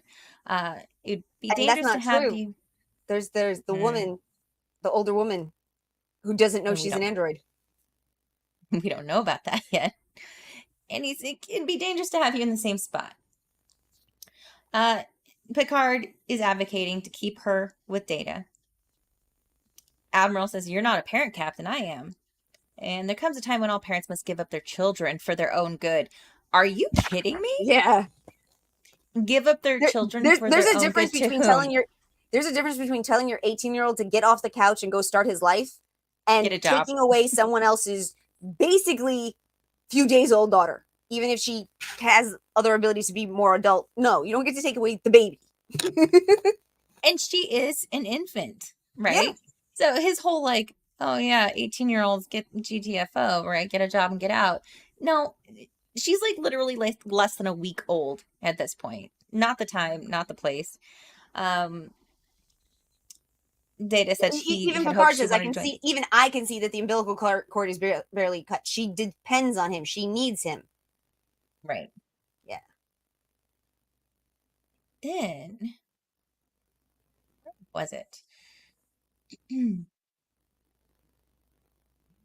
Because Picard. Sorry. You have an alarm? I have things I have to take throughout the day, and I never remember it unless my phone Oh. tells me. So Data's basically telling the Admiral, but she's my child. You asked that I volunteer to give her up. I cannot. What parent, and this is indicative of his parental status, right? Of not Yeah. wanting to surrender. If he were to just be a robot, my superior is asking me to surrender, here you go. But he's not. And he He knows. specifies it would violate every lesson he's learned about human parenting. It's like, I've spent years wanting to be more human. You can't make me act like a robot about something that's so important. And ultimately, Admiral's like, then I regret I must order you to transport her to my ship. It's like, oh, the fuck you are. Picard's like, nay, nay. Like, belay that order. Excuse me? I will take it to Starfleet. I am Starfleet. Like, I am the science. I am the science. Yeah, thanks, Fauci. No, you're not. But you're not. And this dude's not Starfleet. One admiral is not Starfleet. No, Fauci is not the science. But what he says here, there are times, sir, when men of good conscience cannot blindly follow orders. I was doing what I was told. Nope. You acknowledge their sentience, but you ignore their personal liberties and freedom. Order a man to hand his child over to the state, not while I'm his captain. If you wish, you can accompany us to Starfleet, where we shall see. And it's like, fuck around and find out, because the precedents, the legal precedents had already been set. It would not go in the Admiral's favor when he's just like, oh no, I'm just going to do this anyway. So I mean, technically, could the admiral? I mean, you could have almost like Star Trek Insurrection, where there are high-ranking admirals and high-ranking people who are going against the Constitution of the Federation, that are going against these things that supposedly the Federation believes in. Could he maybe have pulled something like that? Possibly, but no. I think Picard would have shown up as still a beloved hero of Starfleet, and everyone would be like, "Dude, you're making such bad PR. Just shut up and take the when he decides to give you the girl later, but stop making us look like freaking Cardassians." Yeah, it's a bad look. It's not cute. So, but I like that this just happened to kind of like coincide with the last episode that we did, our first episode. We've only done this twice, and it doesn't feel like it's only been twice. We're gonna be the dames that know all about sentience. We're gonna Hell yeah. Before when we're gonna be Sentience 2 before Sentience 2 starts out. We're gonna start something here. um, but yeah, do you have anything else you want to talk about or go over, Nope. or you want Next to month's your follow up choice. the third Sunday of Yep. every month? So I don't even know what that is. Third Sunday in July. We're going to be back and we're going to be talking about a new episode. You can follow us on Twitter. She is at Won't Be Boxed. You can see there. I am Surly Durly, and also I'll be posting on all the other things and all the places because I have many names, unfortunately.